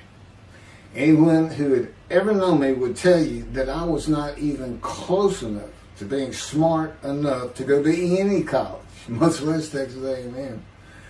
I would tell you I had never applied myself to the task of learning. Texas A&M denied my application. I called them and pleaded and argued, and finally admissions said that if I came for the summer semester of 4 classes and maintained a B average with no fails, they'd let me in. I did it, barely. I almost failed calculus to get a D. Just a quick thing on Texas A&M, because it relates to World War II, which always makes me think of the Holocaust, and how many Aggies were involved in that. Texas A&M enrollment began on October 2nd, 1876, and admission was limited to white males, and all students were required to participate in the Corps Cadets and receive military training. Many Aggies served in the military during World War II, with the college producing 20,229 combat troops. Of those, 14,123 Aggies served as officers, more than any other school, and more than the combined total of the United States Naval Academy and the United States Military Academy. During the war, 29 A&M graduates reached the rank of general. Texas A&M is more than a great university. It's the home of the Aggie family with a long history of spirit and tradition. And I'm going to pass through all that. You can read. I got all this from Wikipedia. Well, like Notre Dame, it's a school full of tradition, especially notable at football games and in campus life, drinking beer at the Dixie Chicken. I had a good friend in what is now the Volunteer Corps of Cadets, and we've been shooting pool and drinking beer all night on the weekend, and finally left sometime after midnight. I walked my friend back to the quad, Corps Cadet Quad, a large open area where people could gather, surrounded on 4 sides by dorms for cadets only. And I dropped him off at his room. Before he shut the door, he looked at me, and not for the first time, said, "Want to race?" He's fast. We raced many times. I said, yeah. Of course, we were pretty much, we had a lot of beer. I said, yes. And he went to the end of the hall and took off at the other end of the hall. He was fast, but I was pulling away with just a few yards to go and hit the wall before I could stop and busted my chin open. Blood's pouring out everywhere. People opening doors. Look, that's what the little guy did to the tall guy. Taller guy. I also sprained my ankle. These are my injuries at Texas A&M. I also sprained an ankle so severely playing basketball with football players that I was in a cast for 6 weeks. Those were my only injuries in the 3 years at A&M. It was the gunshot that changed me and everything in my life. I married Denise when I graduated from A&M in '79, just 3 years after graduating high school. I went through it 3 straight years because I had those hours from the first summer. I just went ahead and went the next summer too. And I got out of it. And the average for most A&M students is 5 years. But I went through in 3. And of course that meant I never dropped a class, which also meant I had a low GPA, grade point average. And I didn't realize how important that was for admission to law school. I was denied admission from every school across the nation I thought I could get into. I did not know how my dad knew about South Texas College of Law in downtown Houston, but he made some inquiries and found out the dean was a graduate of Texas A&M. And we're known for helping each other. We set up an appointment with the dean. I told him of my rather intense home life and wayward ways, and that the A&M had given me a chance to prove myself as a capable student. You know, he hemmed and hawed, looked around the ceiling, and gave me the same opportunity A&M had. 4 summer classes, D average, no fails. I did it. I was terrible at chemistry and math, but it turns out I had good reading and comprehension. It's probably from reading all those science fiction books in school. I graduated in '82, and I did great on the bar examination. Keithmccartymcca, attorney at law. Who would have believed it? Which reminds me of verse 1 of Isaiah 53. Who can believe what we have heard? That's what any of my friends would say about me getting out of law school. Much less what's happening today. You go find somebody that knew me in high school, they say, who? Oh, that can't be true. Get out of here. I know him. Forget about it. Chapter 5. 27-year headache. I'm going to pick up with that on another video. And then that'll be it. Some general comments. 5 and 6. I'm not sure what 6 is. Yeah, 27-year headache. I'll go ahead and mention God in one of these accidents. And I won't say anything about the dog who took a hard left between my legs, just about severed my knee, my leg at the knee. I won't mention that. Or hitting the big Swede on the track. Unbeknownst to me, my arm just took off. I wouldn't have hit him with my right arm. The things he has shown me. And getting gut shot. Yeah, I think I would have figured out, you probably shouldn't be hanging out with this fellow anymore if you're going to be talking to his ex-girlfriend in front of him. Little things like that, he controls my perception. Little things like that in my life to make sure I am the man of Isaiah 53. If anybody thinks I'm going to back off saying that, they're wrong. I have been through too much. My whole life is dedicated to this time, the day of the Lord. As a matter of fact, what about my day? I started thinking, what about my day? Well, he said, well, first of all, God's speaking with you and living with you. Most people think that's pretty good. I said, yeah. But anyway, here's something he's promised me that he lets me check out all the time. And I'm going to put on the screen.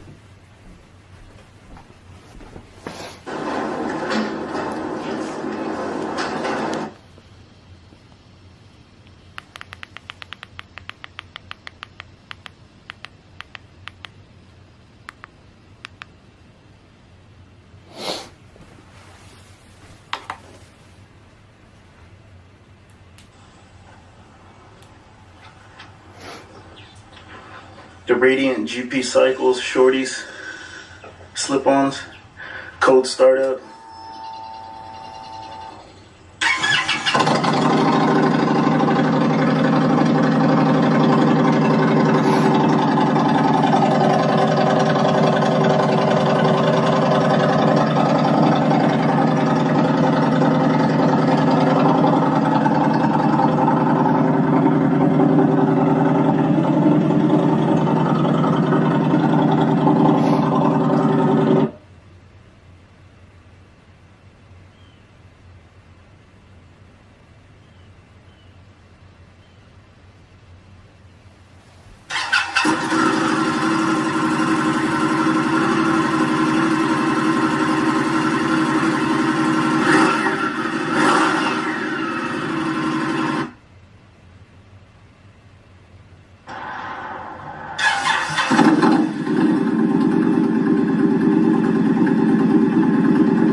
27-year headache.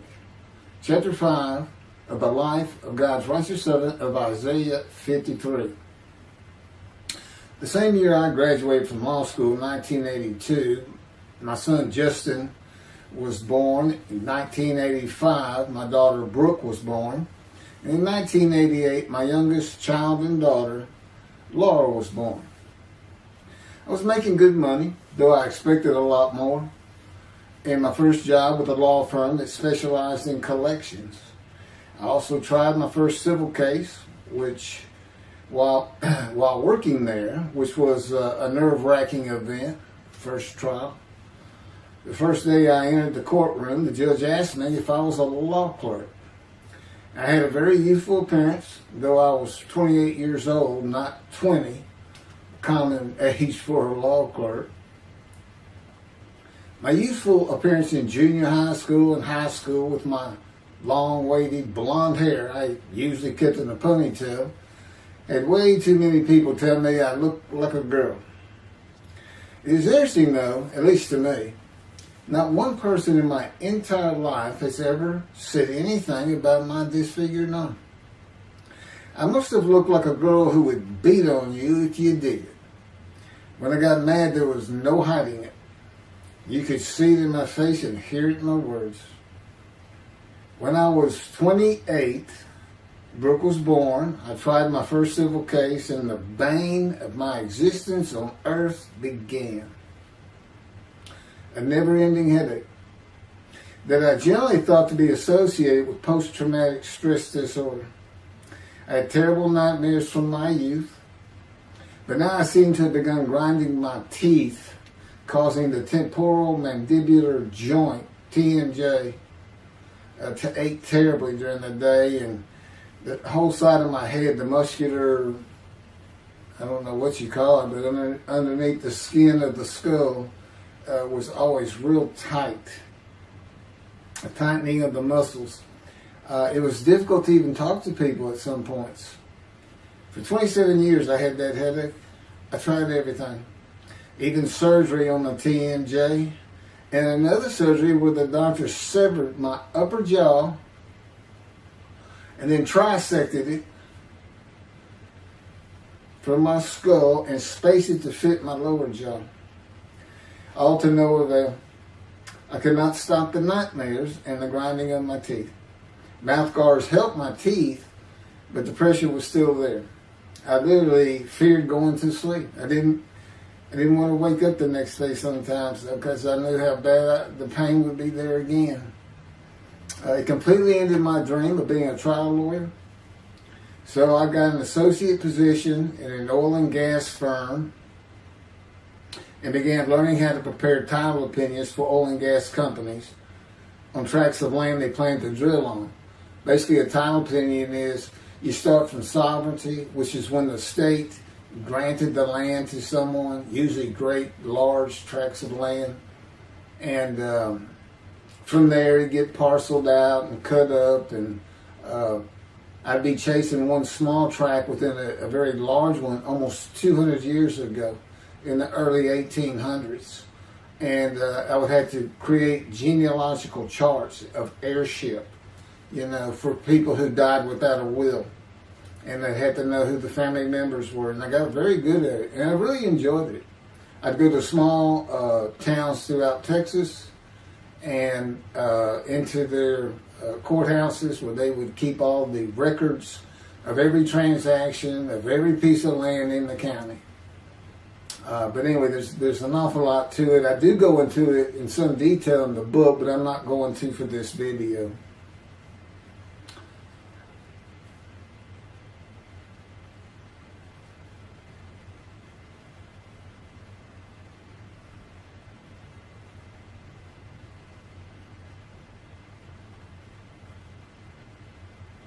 Eventually, I had my own firm. It's just me. In my own office, and I was doing very well, though billing hours for title work is generally lower than other areas of the law, by the hour. But I had also been involved in multi-million-dollar sales of production between oil and gas companies, probated wills, prepared affidavits of heirship, worked with landmen to fix title defects, appellate work, including arguments before justices, plea bargaining criminal cases for defendants, and anything else that came my way. Then it all stopped, and once again I was fighting for my life in 2001. This is chapter 6, skin, colon, and lung cancer. Oh, just God would have me tell you, he gave me those headaches. When he came to me, I stopped having nightmares. He provides my dreams for me now, and often as a learning experience. But the grinding of the teeth, everything stopped, and I thought it was just because I wasn't having nightmares, and took away any symptoms of PTSD, for which I was receiving money from an insurance company for disability, partial disability, and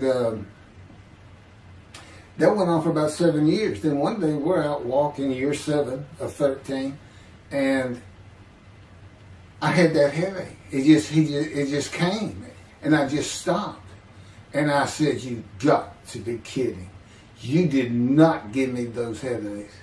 He said, "Yes, I did. It's necessary. You are considered the suffering servant of Isaiah 53. You had to suffer your entire life until you're suitable for my purpose," and that includes fitting every verse of Isaiah 53. At that time, I finally read it, 7 years into all this. It was about year 2, I think. But yeah, he did. And, I ended up taking painkillers left and right and drinking with it, as so many people do. I was able to maintain, my life, my work, and everything, but it was enough to put the strain on my marriage that I pretty much blamed myself for it. And I told him I did it. That's the only time I got hot. Disfigure me, gut shot, those things, they didn't bother me. But I said, you hurt my children terribly with that, because I became a bad father. I wasn't the father I could be. They love me and I love them. We don't have any serious risks. They're off living their lives and they're all doing great.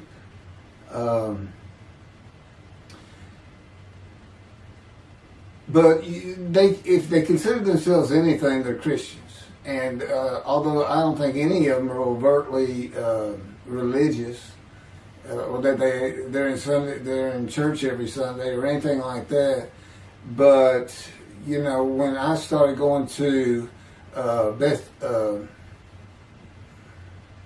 the conservative synagogue here in town, and I told them I was converting to be Jewish, they're pretty much just saying I would be a Jew, I guess. I'm not sure, or that I didn't believe in Jesus was probably more of it, God says. But really haven't talked to them much at all in 7 or 8 years. So, but anyway, so God gave me the headaches just to make sure.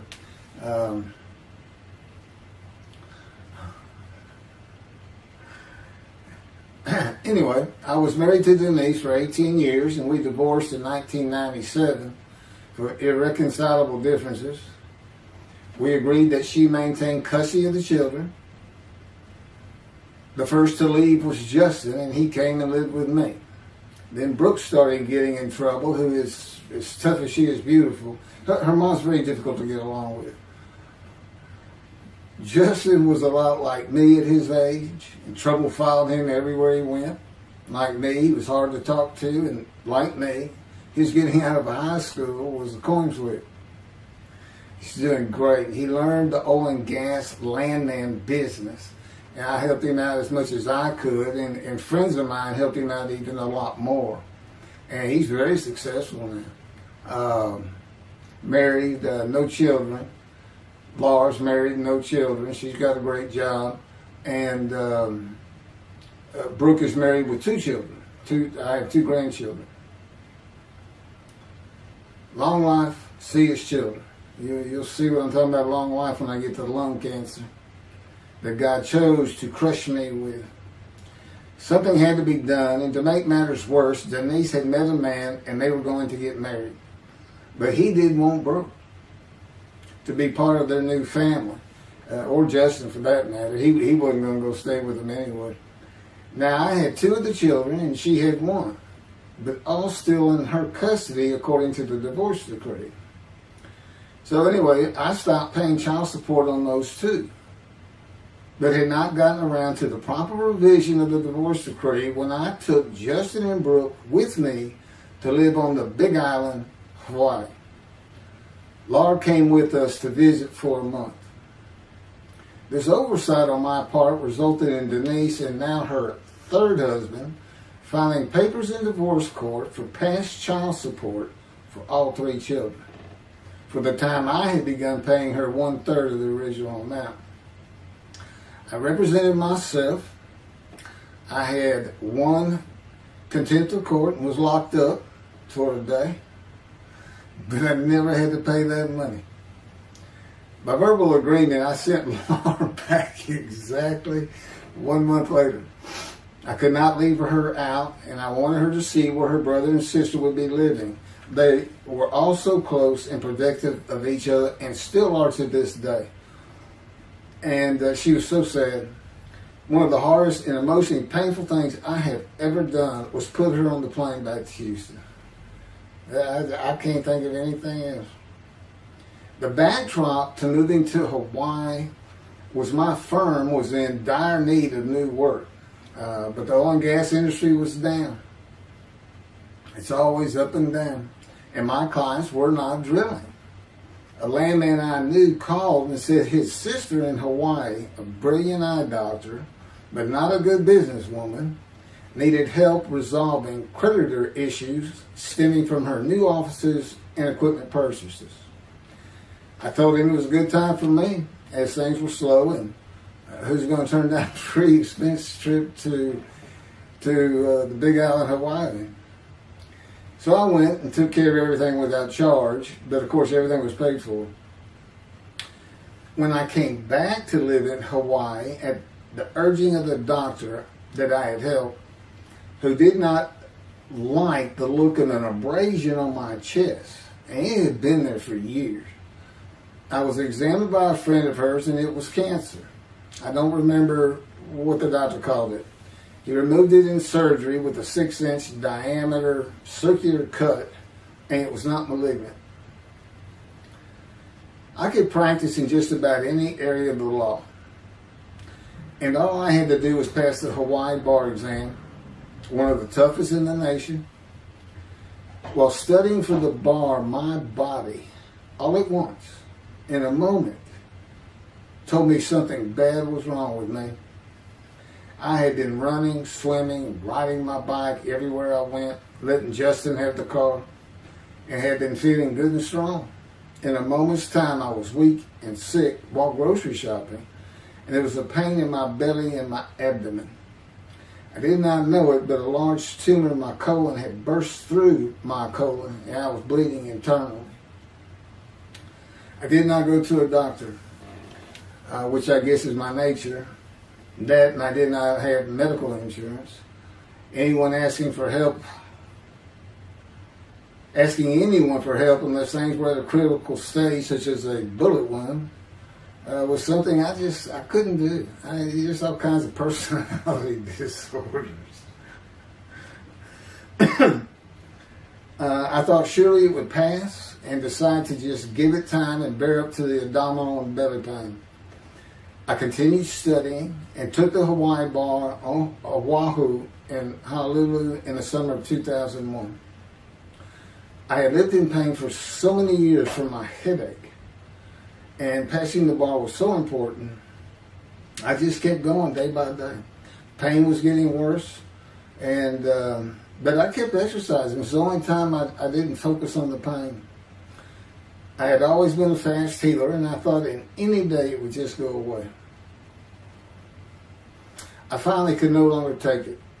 Brooke, it turns out, was in Houston visiting with her mom, and I left Justin at our little, we call it the Little Green Shack. There wasn't much to it.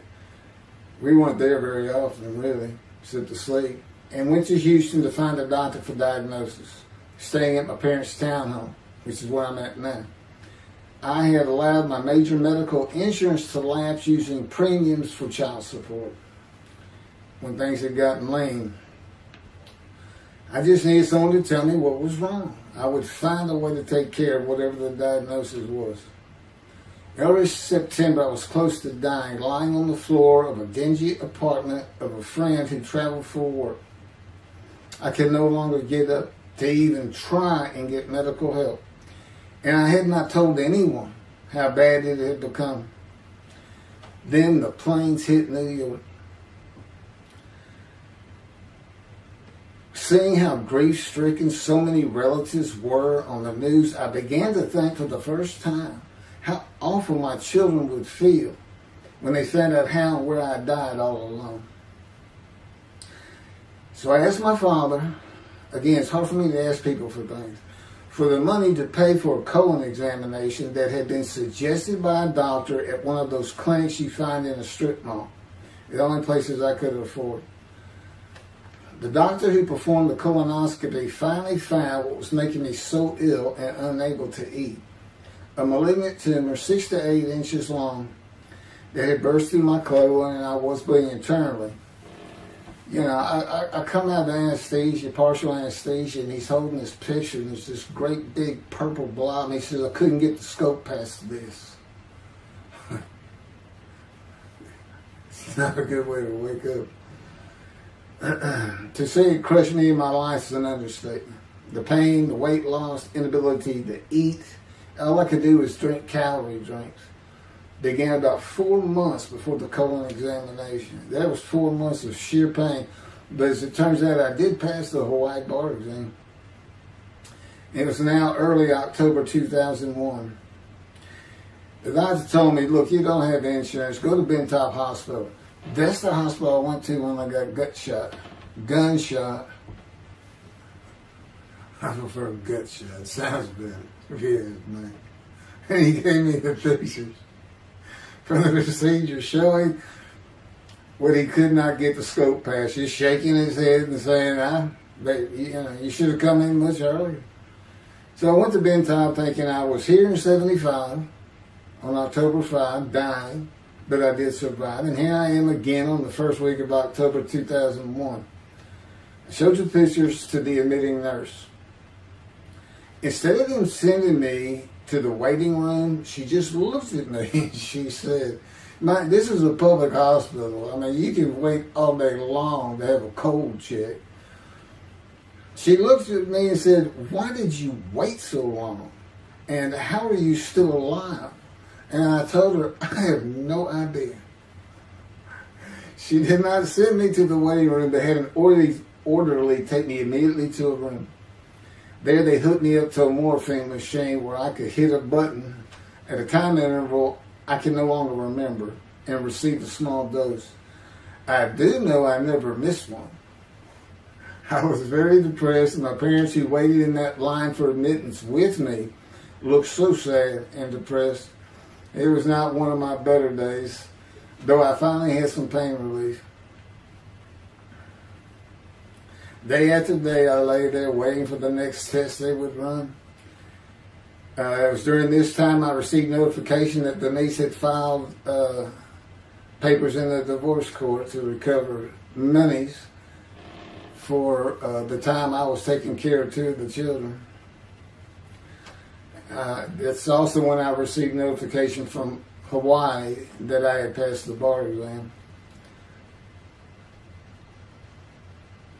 So, Bentall Hospital, what a lifesaver. I mean, young surgeons in like Baylor University, the medical schools, it's a prime position to get your hands on if you're going to be a surgeon, because you're in surgery all day long and all night long. As long as you can stand up, they're bringing people in. It's just a real hot spot in Houston and a great hospital, but it's not a place you want to stay. You really don't.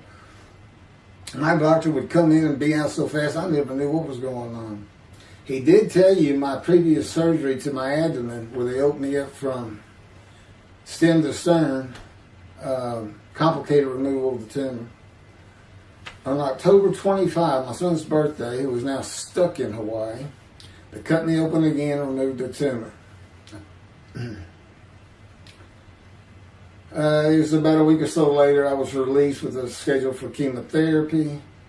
I returned to the dingy apartment all alone. I just stared at the television for weeks. And chemo, so depressing for those who had to go into it. A small room with big chairs for about 20 people who all looked like death, including me. Everyone with an assortment of bags of chemo dripping into our arms for hours.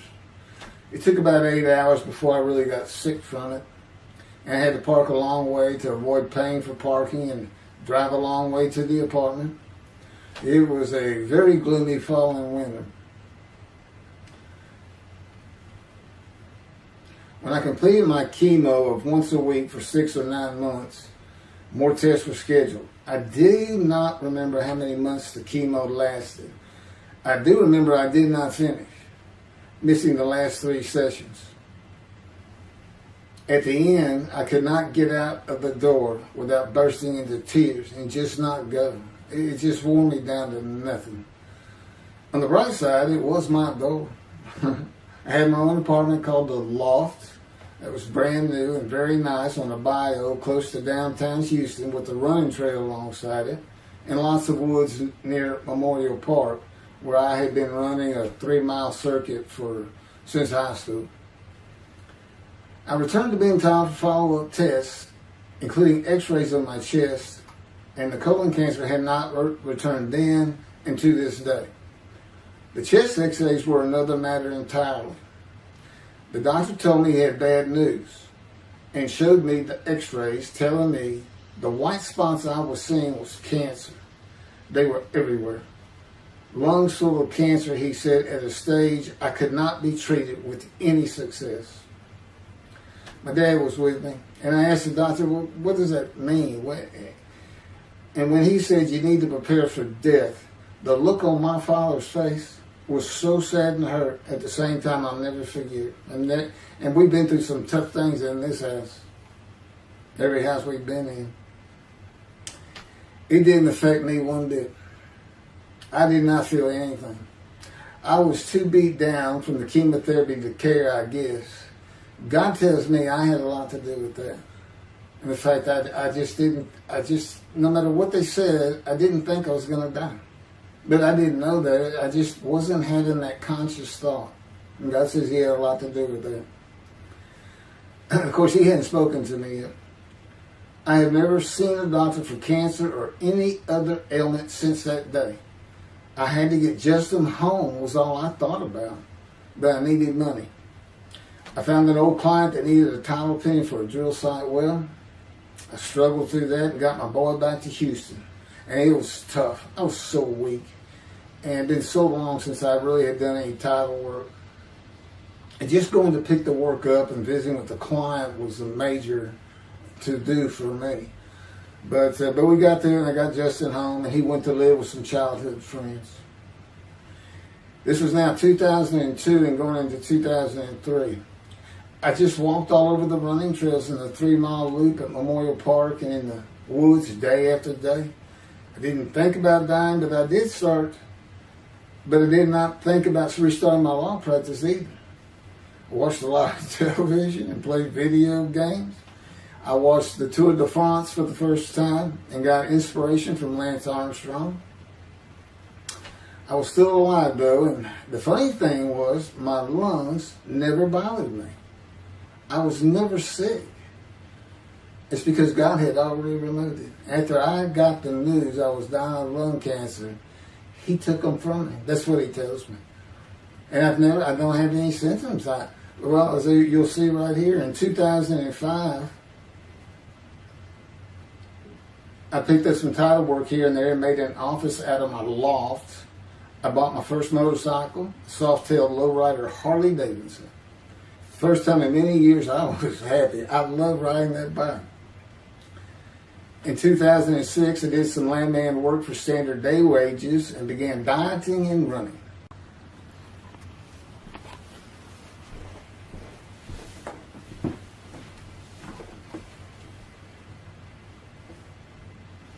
Once again, my camera only goes for 29 minutes and 59 seconds, and I'm gonna back up just a little bit. In 2006, I did some land work for standard day wages and began dieting and running. I had never been a swimmer in terms of training for it. I love the water and swimming, but I never trained with laps at different paces and various distances. Mostly because I was so slow, because of my right arm. I was reaching an age, though, where endurance in my running was more important than speed. And so endurance swimming was too. In Hawaii, I had seen the athletes come to Kailua Kona, where we lived and where the Ironman Triathlon begins and ends. Matter of fact, my little green shack was just right on the route where they start. That was a fun week, and it was amazing watching the athletes train and prepare for the race. I would think to myself, a human being, the human body cannot do what they are doing. Yet they were, and they did. It's just amazing. I decided to learn how to swim more efficiently and how to train for distance and endurance. Get a regular and triathlon bike and enter some triathlons. I was still alive and finally a direction and purpose in my life. Training every day for long periods of time. It really helped with my headache and I slept better. In 2007, I signed up for the March 30, 2008 Lone Star Half Iron Triathlon in Galveston, Texas. And the October 5, 2008 Longhorn Ironman 70.3 in Austin, Texas. You cover 70.3 miles, and you got to do it under 8 hours. And I did real well in the first one. As far as my time, it's 7 hours and a little bit. But I barely made it without disqualification in the one in Austin, and it was primarily because of the hills. It's this very hilly area in central Texas, I guess. But I did make it, and swore I'd never do another one. But I did that after the first one too. It's tough. My insurance was still paying for my inability to work, primarily based on the headache and a diagnosis of PTSD. So I was not working, and I got real serious in training to swim the 1.2 miles in the ocean. And that would be in Galveston and in a lake in Austin. 56 miles on the bike and a half marathon, 13.1 mile run. That's what I was able to do with a diagnosis in 2001 of lung cancer that could not even be treated, stage 4. And that's just about impossible. It would take a miracle of God for that to happen, because generally you're going to die within 1 year. They say if you get lucky with good medical treatment, you might make 5 years. But 1 year is the standard, if you can make it that long. That's my proof that I offered myself to guilt for God. Because you can't, it's not something provable. All you can do is show the result of that offer. And again, guilt's an emotion. I got way too many videos and everything to get too detailed on it. But that is the proof. You know, I got the colon cancer 20 years ago when the planes hit New York. And it was 2000. Oh, that was 2009, right. Too many things go through my mind when I start thinking about those cancer years. But God, He removed it. He had something for me to do, but that's verse 10. God chose to crush him with the disease. And as I've mentioned, the reason he chose that is to show that I was blemished, defective, could not possibly be an offer for sacrifice, because he knew what the Gentiles were going to do. They were going to put an unblemished lamb in there and call the Jewish people's Bible their own, and use the laws of Leviticus, not unlike Mr. Tovia Singer and his 6 million blemished ram sacrifice by Hitler, the righteous servant of God. That's how that seems to read. He's welcome to, respond any way he wants to do that, but it's on the video, it's in the book, it's in quotes by him. It's from his midrash, from his site, and he said, share this with everybody. Everybody can take it and just share how great my knowledge is. Well, it's lacking in some areas. There's any question he's an intelligent man, but his reasoning capabilities, in my opinion, at least as to Isaiah 53, are severely wanting. I am that man. And God's going to give the Christians hell with it and with me. Just like I just heard this for the first time on the video, when all of a sudden he had me say that Jesus announced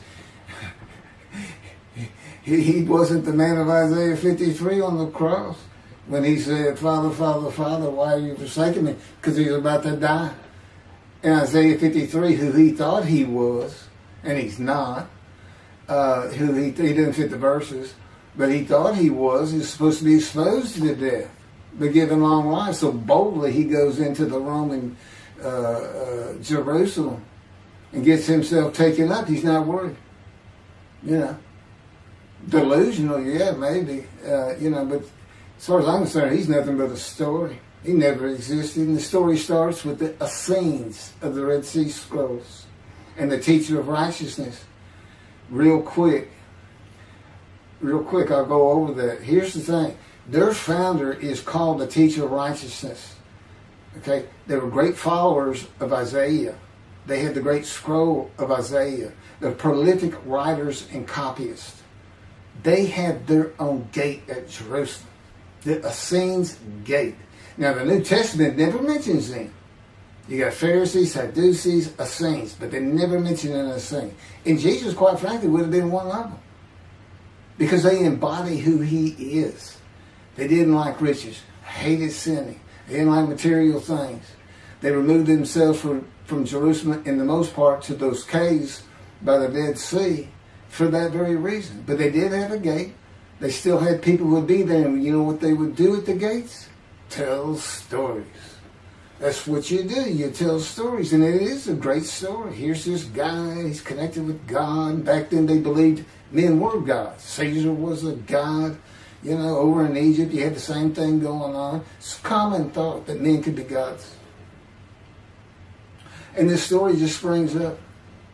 And there didn't even question. They'd have gone and questioned him. I mean, they're sitting right front and center in Jerusalem. You think they didn't hear about this man walking on water, raising the dead, feeding 5,000 with 2 fish and 5 loaves? Turning water to wine. That alone, Rome would have said, Caesar would have said, he does what? He turns water to wine. Bring him to me. Don't touch a hair on his head. You don't kill the man who turns water to wine. You send him out with your armies, make your men happy. It's there's so many ridiculous aspects to it. Most particularly, God performed a human sacrifice for the sinning Gentiles. He's left the sinning Jews for the sinning Gentiles. But he gives them an out, these Gentiles, not his chosen. He gives them an out. I know, I'm going to kill my son for you. So that you'll be forgiven of violating my commandments and laws. If anybody knows God, and the Jews do, and I know him like nobody's business, that's not him. That's not him. I mean, he told the Jews, I'm never going to leave you, but I will punish you. Now that's him. That's him. And he'll put you through hell just to make you a better person, a better people. And he has no plans of changing that. He's not going to change the minds and the thinking of billions of people to make them love the Jew. He's just not going to do it. And the practicality is he didn't create man for him to even be able to do that. Now, he could have created humanity where he could do that. He could change the mind of everybody at the same time. But I'll tell you on this, he's been working on my mind for 13 years. It is one brutal cock bundle. It's a very one-on-one affair. Now, he says, now, I could just kill everybody. I mean, that's easy enough. That's easy. I could just kill everyone. But he said, that's not, it's all about this. You got to know how to read the Bible. It's written for antiquity first and the Dark Ages, and then the Age of Enlightenment. I mean, basically, he's saying you've got to go back over it. You've got to check these guys. You got to check Rambam in his speech. God's going to make the world speak Hebrew. Or, they will be of a pure speech. You got to check some of this stuff. And I read Rashi's, I went through his Isaiah 53 Midrash, and all I can say is very unimpressed. I've seen what he has to say in Malachi. He didn't pick up on any of this. He didn't know what the angel of the Lord is, the angel of the covenant that you desire. He doesn't know how Moses goes by a burning bush that's not consumed. The angel of the Lord is in there and God speaks. I do. To me, it's just like, well, you just get some basic concepts and, all of a sudden, and quite frankly, it'll open up the scripture to the Jews. They can put the Talmud aside for a little while.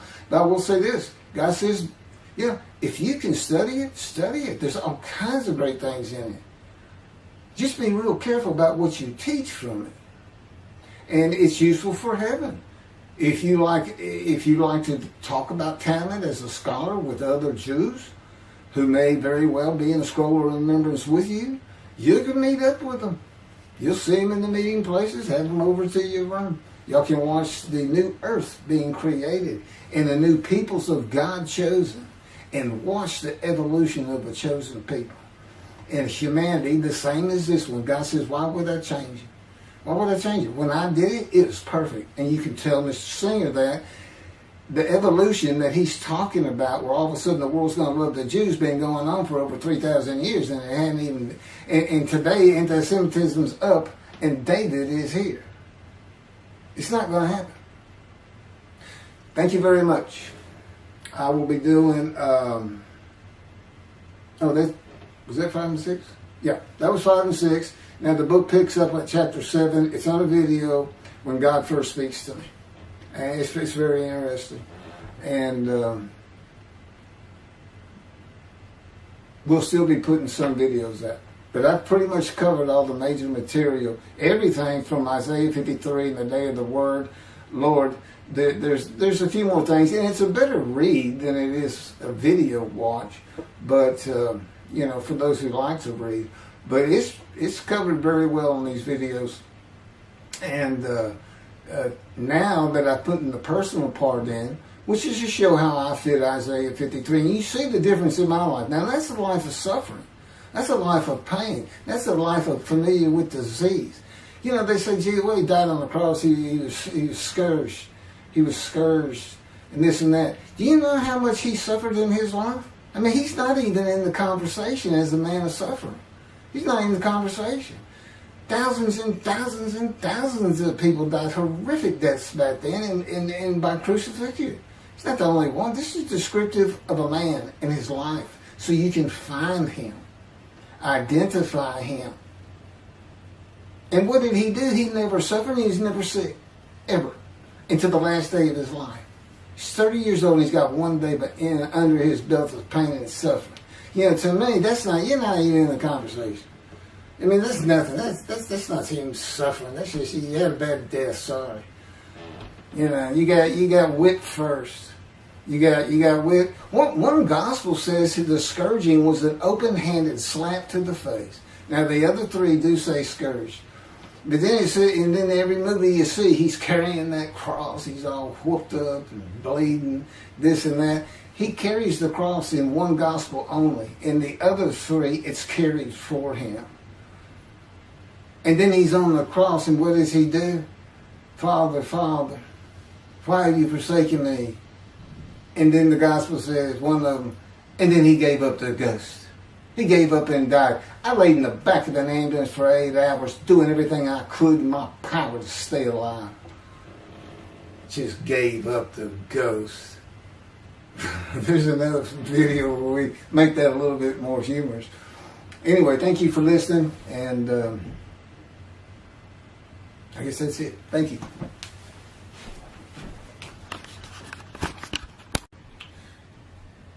This is a video that leads into a brand new,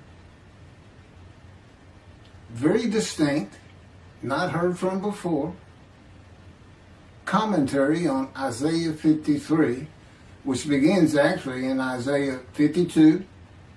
Is comprised of 7 videos I have put together in the last month or so, and I'm just putting them all together with a lead-in video explaining these things and why it's so new, novel, and has such a different view of the scripture from that which Judaism teaches regarding a Messianic era when David comes, the descendant of David. They often refer to him as King Moshiach. Moshiach means the anointed one. And you'll get the idea from the title of this video real quick. God speaks to an atheist. And it began like this. The doctors who gave me 1 month to live from lung cancer in 2002 that developed from my colon cancer metastasizing would have been surprised that I was still alive, to say the least. I had stopped thinking about the lung cancer years before. The white spots in the x-rays that filled my lungs, like the stars in the night, did not inhibit my breathing or slow me down in any way. At this point in time, I'm training for my first triathlon. And I didn't start small.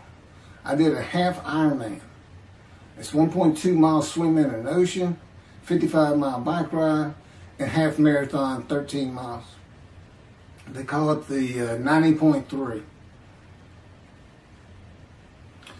One Saturday in the fall of 2007, I was cooking lunch in my small kitchen, post-divorce, and at the stove, when God said, from just a little behind me, as though somebody was speaking to me right here, and above my right shoulder, which is disfigured, wash your hands. I turned around to the sink, washed my hands, and turned back to the stove. Now understand, I've been an atheist for 50 years. I mean, I completely denied the existence of God.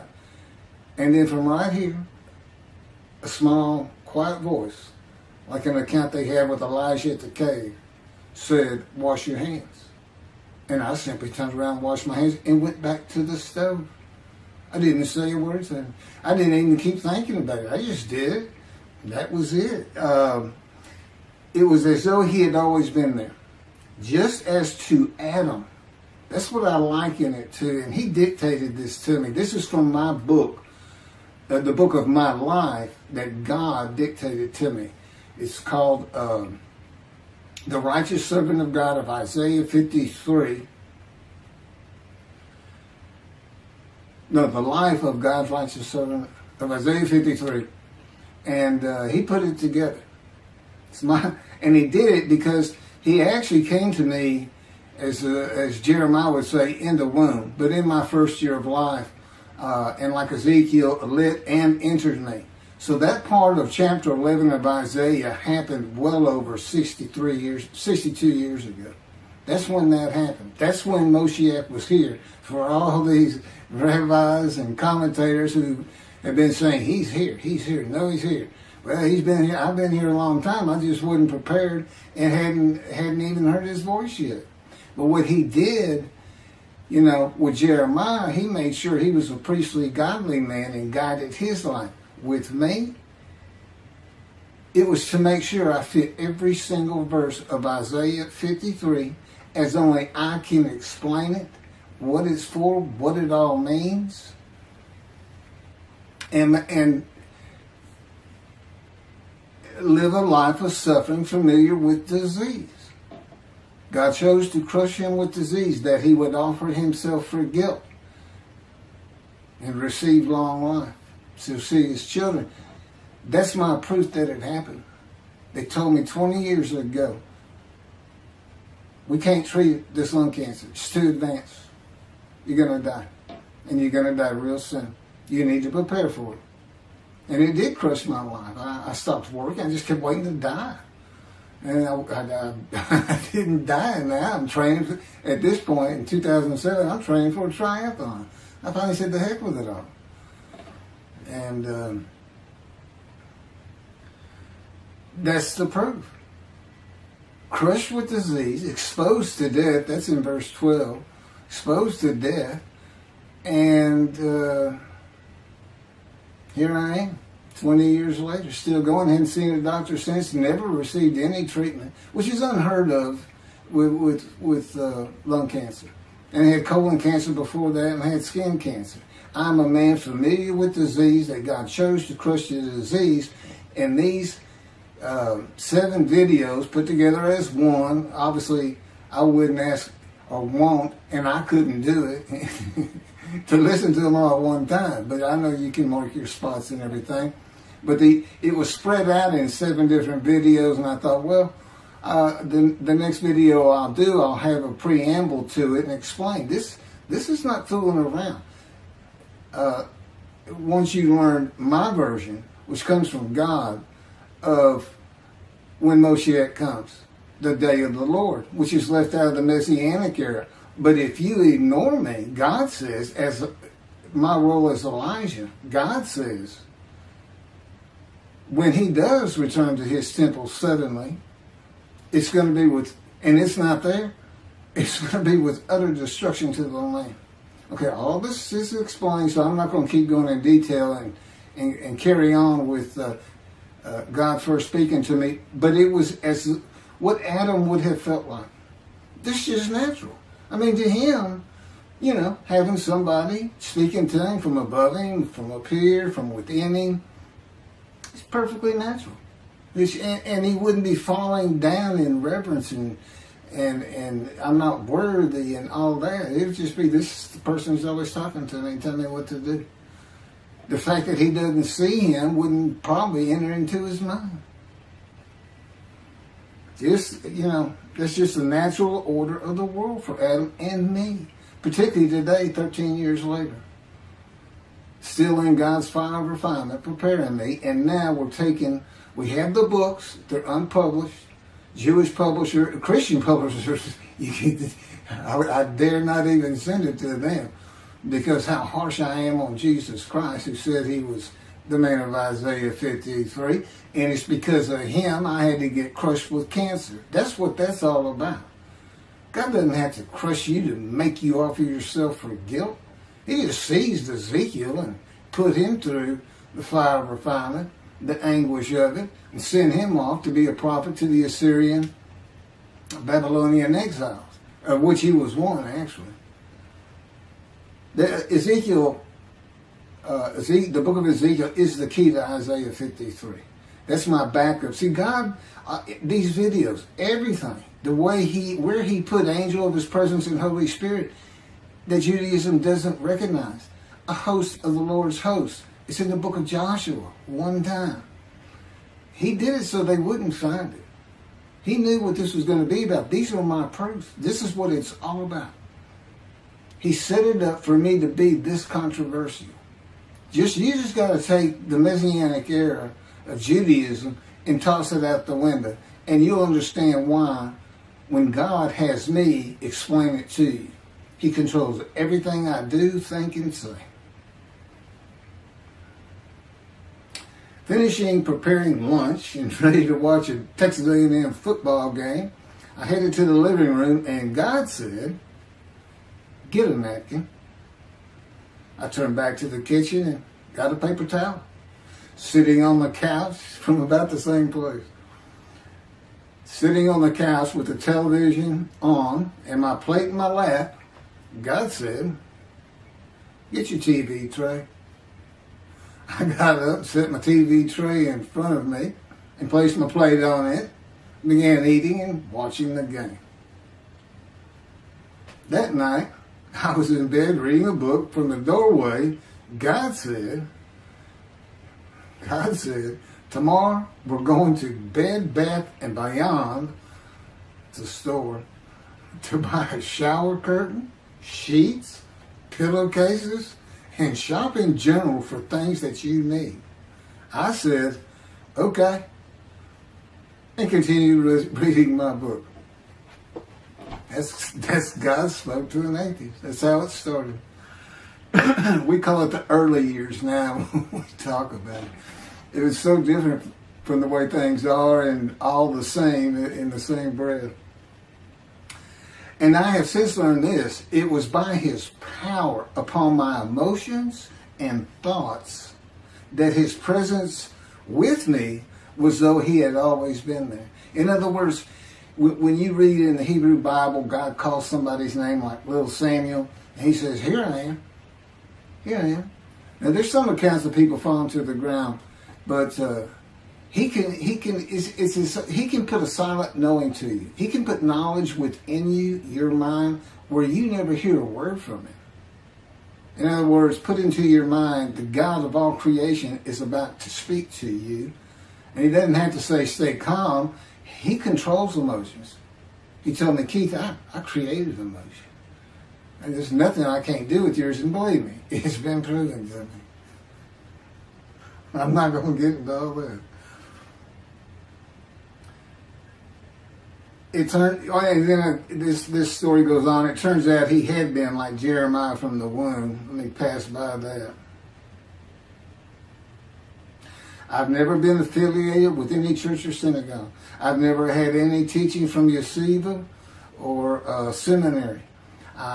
Throughout my life, I did not. Let's put it this way. I was the actual opposite of Jesus Christ. Actual opposite. I'm a sinner. You know, I mean, he took me back. He said, "Look," you know, because I said, "Well, I wasn't that bad of a sinner." What? He said, "Really?" So here we go off in vision like the story of Scrooge and the Ghost of Christmas Past. I started getting smart with him. This is us talking friend to friend. I can talk to him like he's just a buddy sometimes. There is a line I know not to cross. I said, "Why would you call that a sin? Why is that a sin?" He said, "Keith, it's a sin. You lied." I said, "Yeah, but if I didn't lie, I was going to jail." He said, "But that don't make it good." I said, "Well, which comes first? Going to saving yourself? Or lying? And so what? I didn't believe in you anyway. I wouldn't worry about going to hell either." It's just, I didn't think about those things. He tells me, "Man, I didn't let you. That's why I was with you from the get-go." He wanted me to be fresh. No preordained, settled in thoughts and beliefs on anything. And of course, I grew up in Texas for the most part, so it would have been Christianity. I didn't associate with anybody who was religious.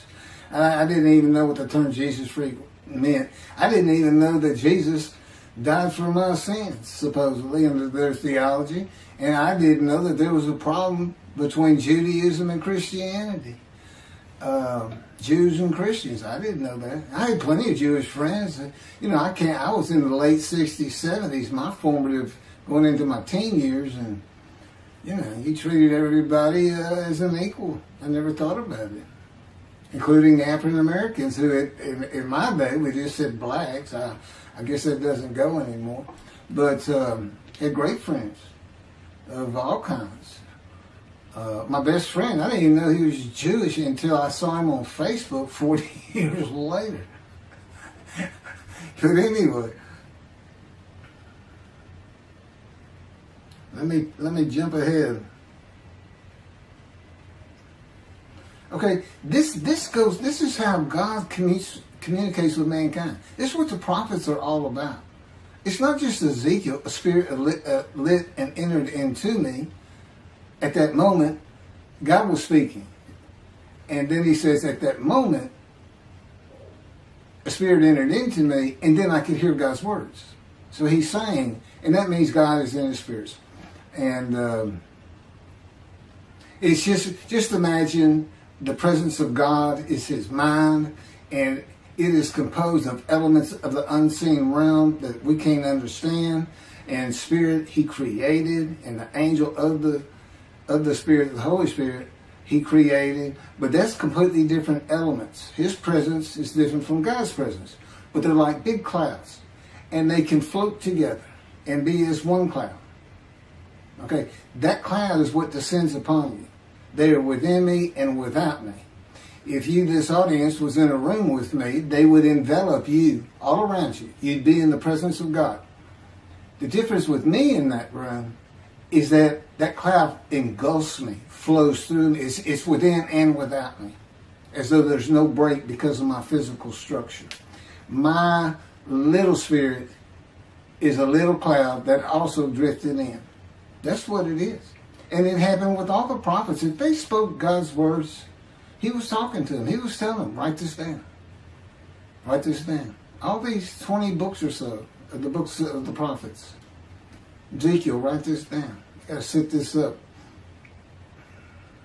Jeremiah, write this down. See, a time is coming. Well, that's the time in Malachi. It all comes together, and you'll find it in all these videos. So, and it doesn't just include Moses and the prophets. The man who wrestled with Jacob.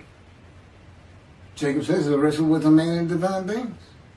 Well, you know, Judaism doesn't acknowledge the Holy Spirit's a person, which is just beyond belief, because there's so many references that this is clearly a person, an angel of his presence. But it's just God going to a man saying, hey, wake up, I'm the God of this land. See this man over here sleep? His name's Jacob. He's got his head on a rock. Go jump on him, start wrestling. Don't worry about it. I'm gonna orchestrate the whole thing. You'll be fine. And the guy would have said, here I am, let's go. That's how he does. That was in Judaism says the man in divine beings is an angel. No, he's not. That'd be like saying I'm an angel. And you wouldn't want to say that. Well, you wouldn't want to say it to me before he came to me, because that made me mad. But I had a hell of a temper, just like Moses did and like Ezekiel did. And God knows how to knock it out of you to where you smile and laugh a lot. Because I never used to. Now, well, you got to read the book, and you'll get it. You'll get it. I'm just, you know, just like a lot of people, I've been through too much, hurt too much, suffered too much to have any thought that there's anybody upstairs, you know, who cares about me. It's just don't even mention his name around me. We're either gonna fight or I'm leaving for it, and you'll never see me again. Don't do that, because it just makes me angry. All that's gone, by the way. Lots of stories on that. Oh, and the Spirit speaks. He's got his own personality. He's angelic. He has a very childlike voice, and he's just nothing but a ball of humor. He has me say he's the greatest comedian of all times of the universe. And he's just a joy to talk to and be. And he has the smarts of God, as he tells me. But I have instant communication with him. I have instant communication with God. It's like there's three persons in my mind. This one cloud is three clouds. It's two spirits in the elements of God's mind. And slow process though, 13 years, and it's 13 years of, and this is from Isaiah 53, punishment, wounding, chastisement, maltreatment, crushing, bruising, and I'm telling you, he's relentless. That's in the stories, and I have a lot more once I get to Israel, and I have full confidence God's going to get it done. That's one thing I don't worry about. 13 years, a year and a half of trying to get books published, denied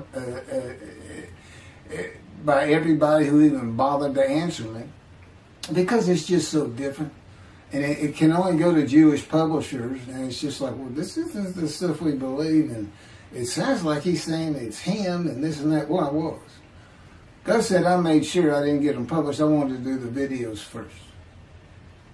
You see, I'm not on the executive committee. I don't know what's going on 99% of the time. I don't know what I'm going to have for dinner. I no longer have self-will. I can't ask him for anything. And there's all kinds of reasons for that, such as, if one of my kids gets sick and he doesn't heal them up, cancer or something, am I going to be disappointed? Am I going to be hurt? The answer is no. He's trained me too well to even bother asking. If he's going to do it, he's going to do it. I know he has the knowledge, and he's right here with me.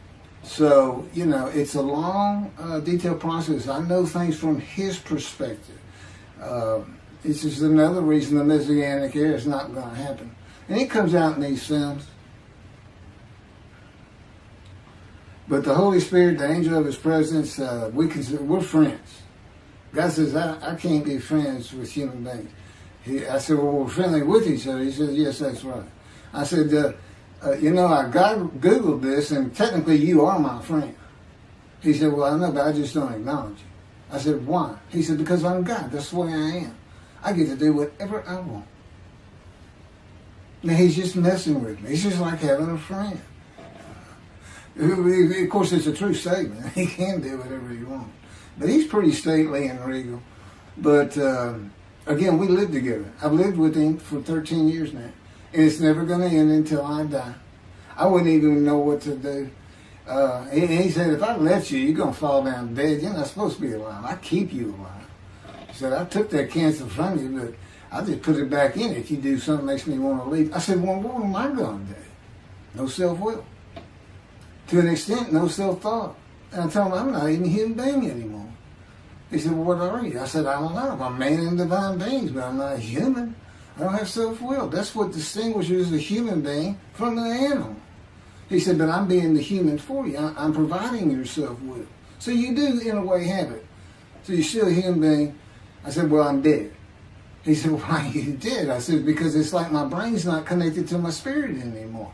It's like you're sending all the information in.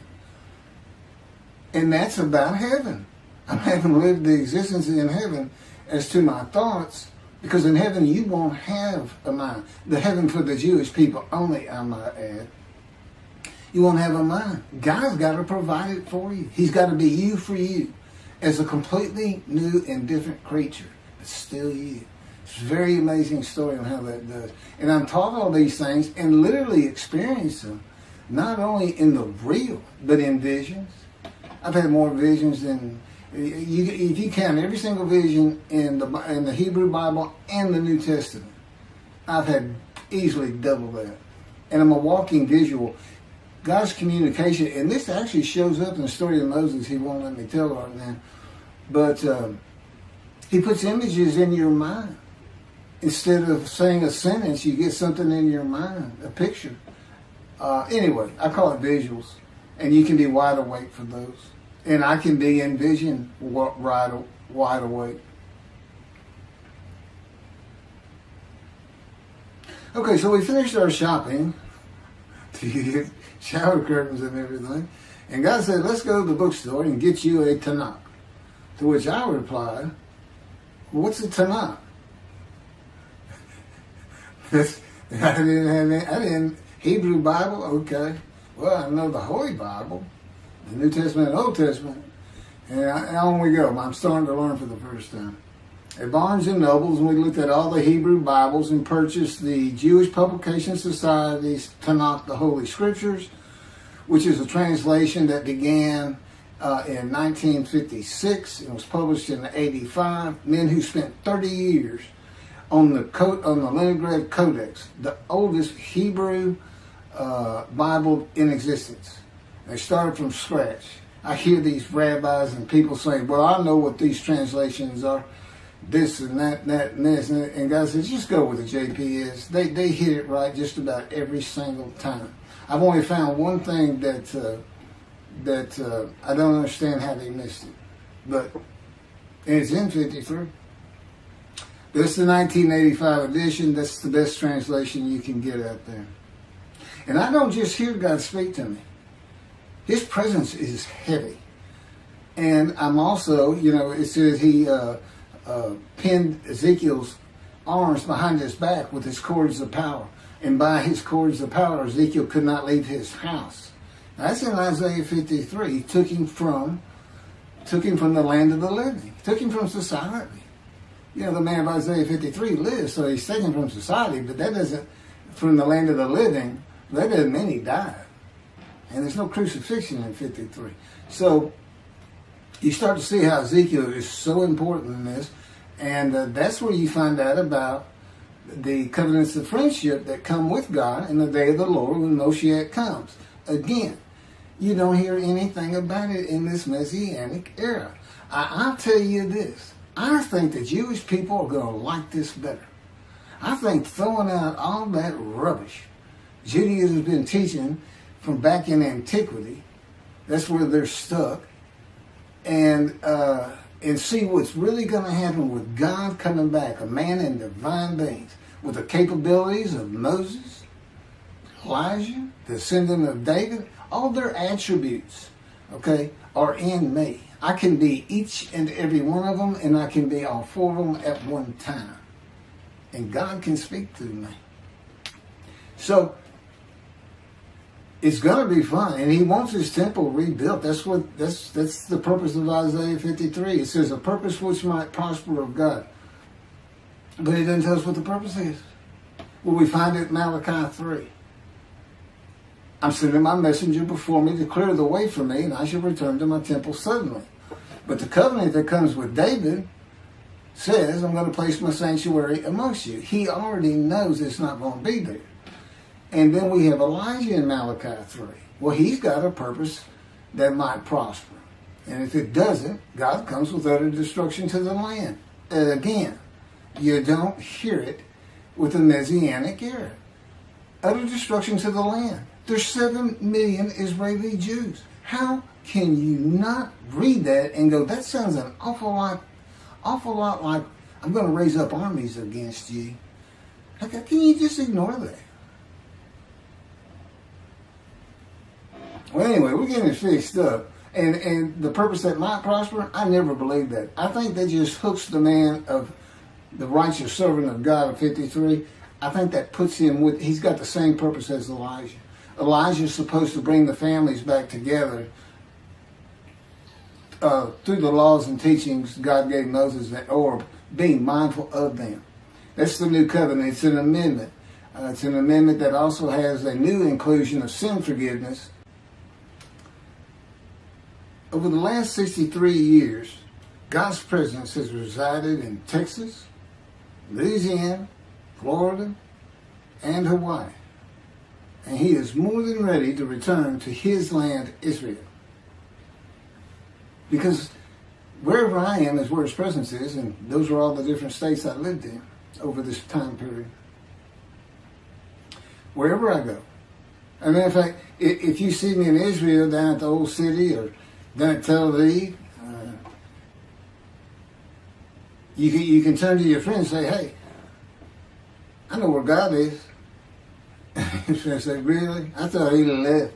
Some people say he died. He said, no, you see that guy over there? He's all around that guy. And some say inside too. That's what it's going to be like. God says, when we get to Israel, we're never leaving again. I said, I wanted to see Great Britain.